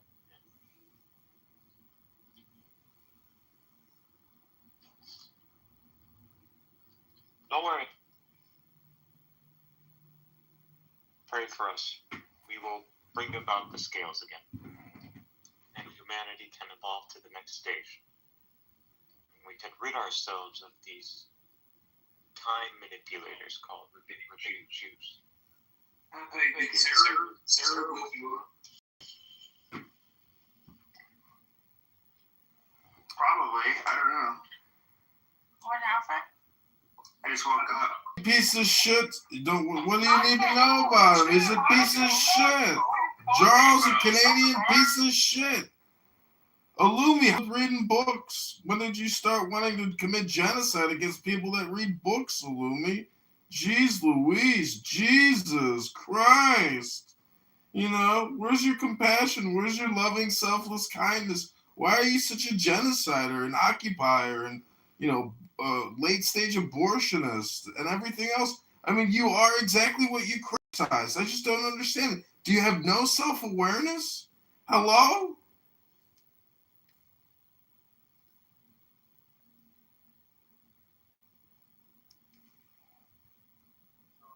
I just want to know if she has any global. They kick me out of the kid. What do you mean if I have any conscience? Do you feel any strong sentiment to any of the I feel suffering sad peoples around the world? I feel sad for every single person I know. Every single. It is sad. Try. You name one. I know where you want to go. You want to tell me I don't care about just the asking Gaza? a question. You want to tell me I don't care I don't about care the if people you in don't care about Gaza? Gaza. You could care about some other people. That's fine. Let me tell you something. Just Growing up in Iran, I know. It's never a direct answer. Okay, why do you talk at the same time with me? Because I'd like a direct answer. So you don't want to hear the answer. You just want to fucking be a fucking dick. Direct one. If you calm down, It's a very simple question. This same Palestinian guy, Alubi, is gonna come here and talk to a really right. Hold on, Eki. It's like they're gonna move the goalposts right in front of you, bro. Shut the fuck up, Alubi, you dumb cunt. They're literally gonna do it in front of the Shut the fuck up, you dumb cunt. the audience. It doesn't matter. They're just gonna do it. For every Palestinian child that they gave them a gun and just tell me taught another them how to people, be a any other fucking demographic terrorist, around the world. How about you shut the fuck up? Are you seriously living in a bubble? Like, is it that bad? And you really think that Israel just attacked Palestine on October 7th? Jesus Christ, guys! You have no fucking agency. Wow, guys. Okay, let Sarah run. This guy is such a cunt. Fuck him. Shut the fuck up, you cushy. God damn it. She's such a cunt. Be crass, bro. Why can't I be crass? Nobody cares, bro. Come on. She's trying to Guys, experience. And you keep talking about Palestine fucking down to you, dumb cunt. Fuck I you, haven't bro. even been in the room for 15 minutes. I don't know why. Exactly. This guy has been here for like 4 Actually, fucking hours. let her speak. Quit trying to defend her. Actually, I'm trying to defend her. You just can talk shut over the her. Palestine up your hole, bro. Nobody cares. Shut the fuck up and let her speak. All I was saying was I wonder if you feel guys sad about Fuck everything. Palestine. Shut the fuck up and Shut let her speak. up. I know you beat up Why are women you for still speaking in your cultures, but don't every culture. Jesus fucking Christ, bro. actually, like, let her speak. To Israel so you can get. God damn, Antioch, let her. Jesus Christ. Let her speak, for fuck's sake. Okay, don't defend her while she's speaking. Like, holy fucking shit. Go ahead, Sarah. Yell at the room again with the same talking point. Gerald, shut your faggot mouth for a second and let her speak. Yeah, I even feel upset for telling Gerald that I hope he goes through the same pain and suffering that I have gone through, and other people. I really take that back. I hope nobody feels that pain, because it's a very dark place. But in general, for what you said, I care about every single human being. I wish we could live in a world that there were no wars. I care about everyone. I don't know what you mean by saying something like that. Do I blame Israel for what's happened in Palestine? No, I don't. Who do I blame for what happened with Palestine? It's IRGC. Now, let me tell you something. Neither I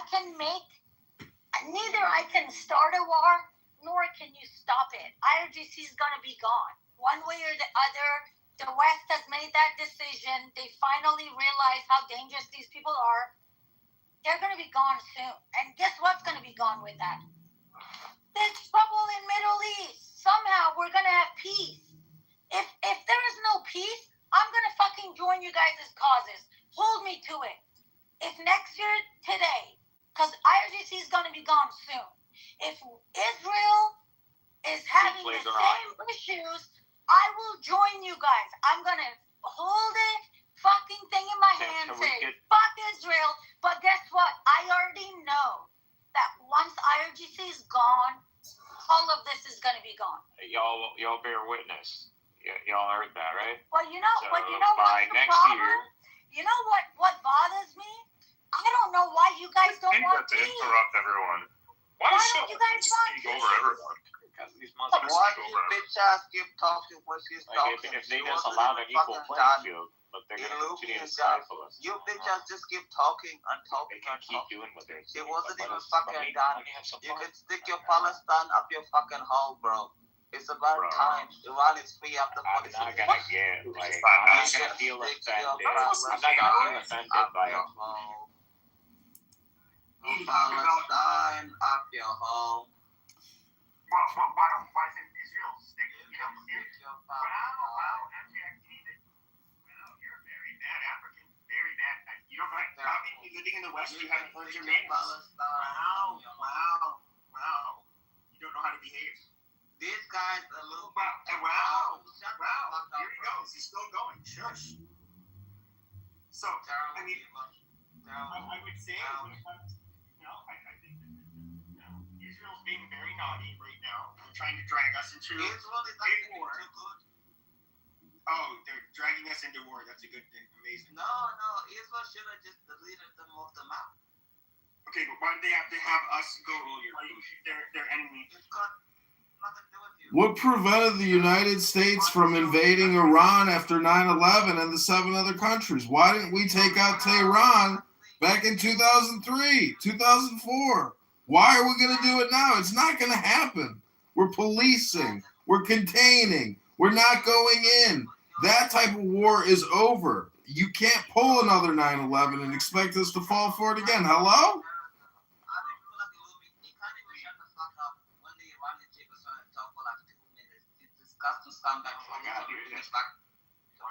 I agree, Oddcheck. Illumi is awful, he's horrible, and he's terrible. You hear that, Illumi? You're awful, horrible, and terrible.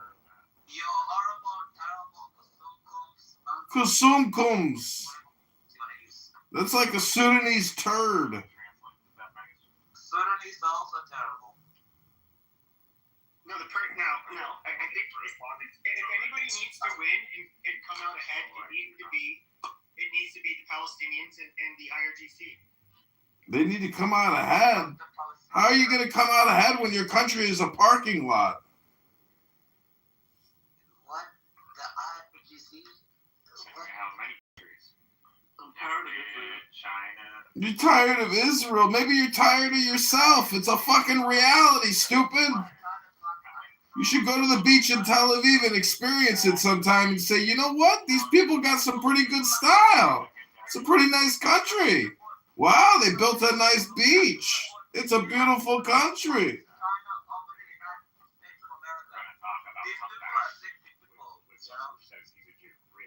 Yeah, comebacks. Illumi, you've been on here fucking mumbling. Can you pronunciate?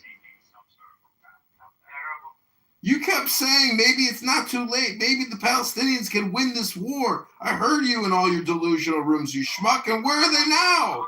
Where are they now? What are they going to do in the... Gaza! Gaza! It's a parking lot. They're charging for fucking parking fees.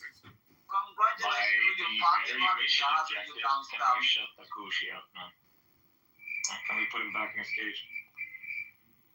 Cool. By the very parameters of the mission objectives that were established prior. Parameters of the mission objectives? What are you talking about? That established their mission objectives pre their attack on Gaza. Oh, they achieved their objectives at the Supernova Fest by slaughtering innocent young people. Wow, what an objective. Hello? A partial objective of murdering people at a fucking concert. Hello? I told you that Israel was killing people. Remember when I told you that Israel was killing people? Shut the fuck up. This is what I mean. That Israel is killing people. You shut up, Jaro. Ajik, this is not a place for you to suck Israeli dick, okay? I know you like to suck Israeli dick. You love it more than anything. That's so horrible. That's so terrible. How about you shut the fuck up? I love you how That's a horrible, awful, terrible thing to say to Oddcheck. He's just got an opinion. He's not sucking any country's dick, Pepe. What an awful, horrible, terrible thing to say. How the fuck did you win? Bro, Gaza is a fucking parking lot. Shut the fuck up. Nobody can even fly there. It's uninhabitable. Uninhabitable. You can't inhabit it anymore. It's been ruined. It's a wasteland. It's a toxic garbage dump. It's uninhabitable. You There's already plans for Indonesia to enter by April. Illumi. In Arabic, you don't even have to fucking people. You're like, in dollars and a whole please, it's Ramadan. It's Ramadan. Committed to reconstructing Gaza and assisting in Gaza. Get the fuck out of here, bro. I don't know. It's a horrible thing you're doing. Weird shit. It is Ramadan. It is Ramadan, actually, and so that means you should not be eating meat, okay, during the day. It's, by Sunday is really dead. You need to stop. You sodomite. Fucking see. I don't give a shit, bro. Ramadan is just skipping lunch. They eat a big breakfast, they skip lunch, and they eat a big dinner. Who gives a shit? As Catholics, we have blame too. You know? Thank you for skipping lunch. Thank you for skipping lunch. It's so brave. You eat a big breakfast before sunrise. And you're like, you're so special. People don't even know what the Catholicism was. And you United States people worshiping light figurines. Iran. You know what I mean? Fuck Ramadan. Nobody cares about Ramadan. It's fucking Easter. It's Easter. Shut the fuck up, Alumi. It's Easter. I can't believe you. I don't give a shit about Ramadan. It's Easter. Shut up. It's Easter. I don't give a shit. You're in the United States of America. If you're gonna give a shit about Ramadan, go to Saudi Arabia or Saudi or whatever. I still can't believe you chose Norma for me. Hey, check. I didn't. Hey, I said both. check. Once IRGC is gone, we're gonna have 80 million less Muslims in the world. Alhamdulillah. Thank you very much. Iran doesn't have an Islam problem. Islam has an Iran problem.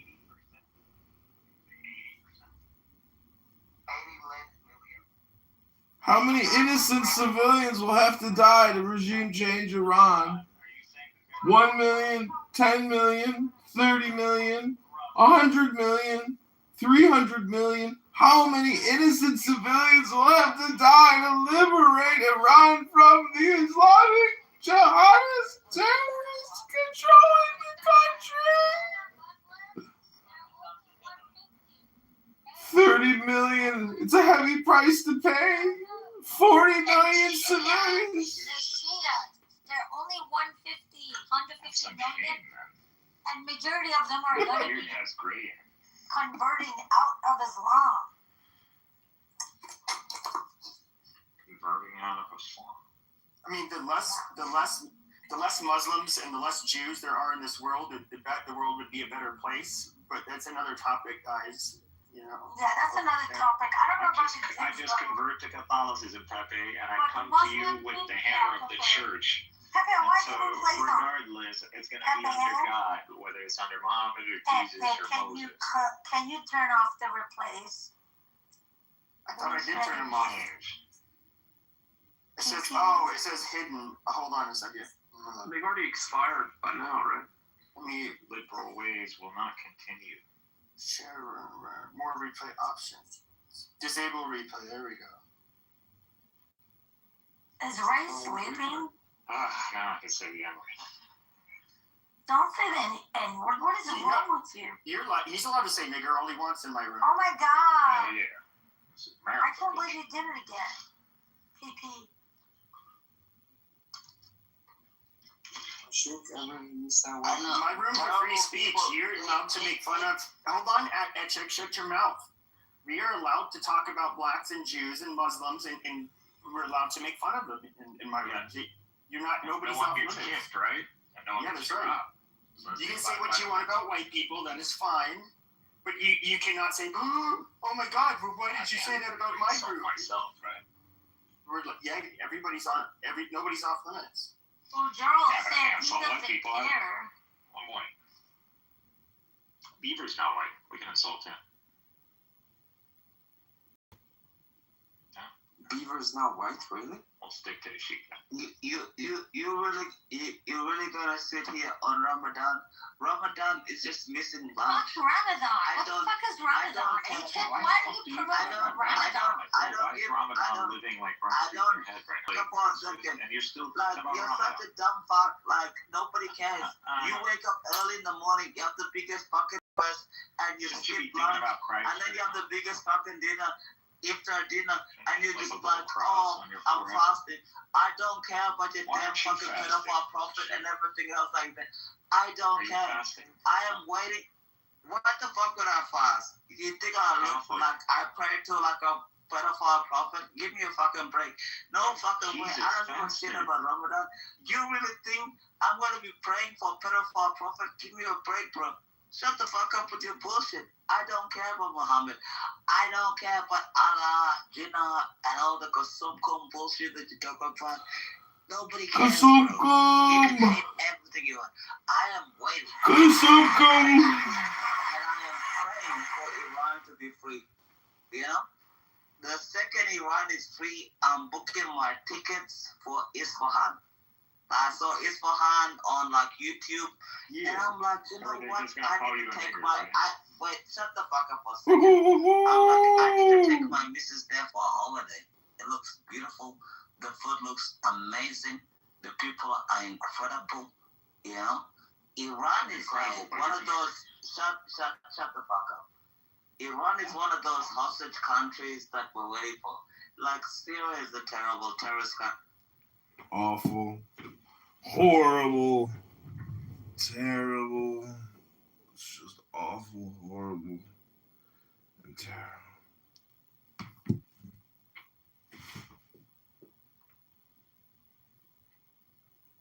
Yeah, hydrogen.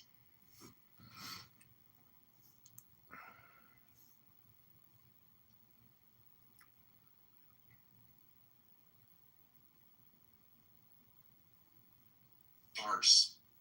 So then, there's two messiahs in there. There's the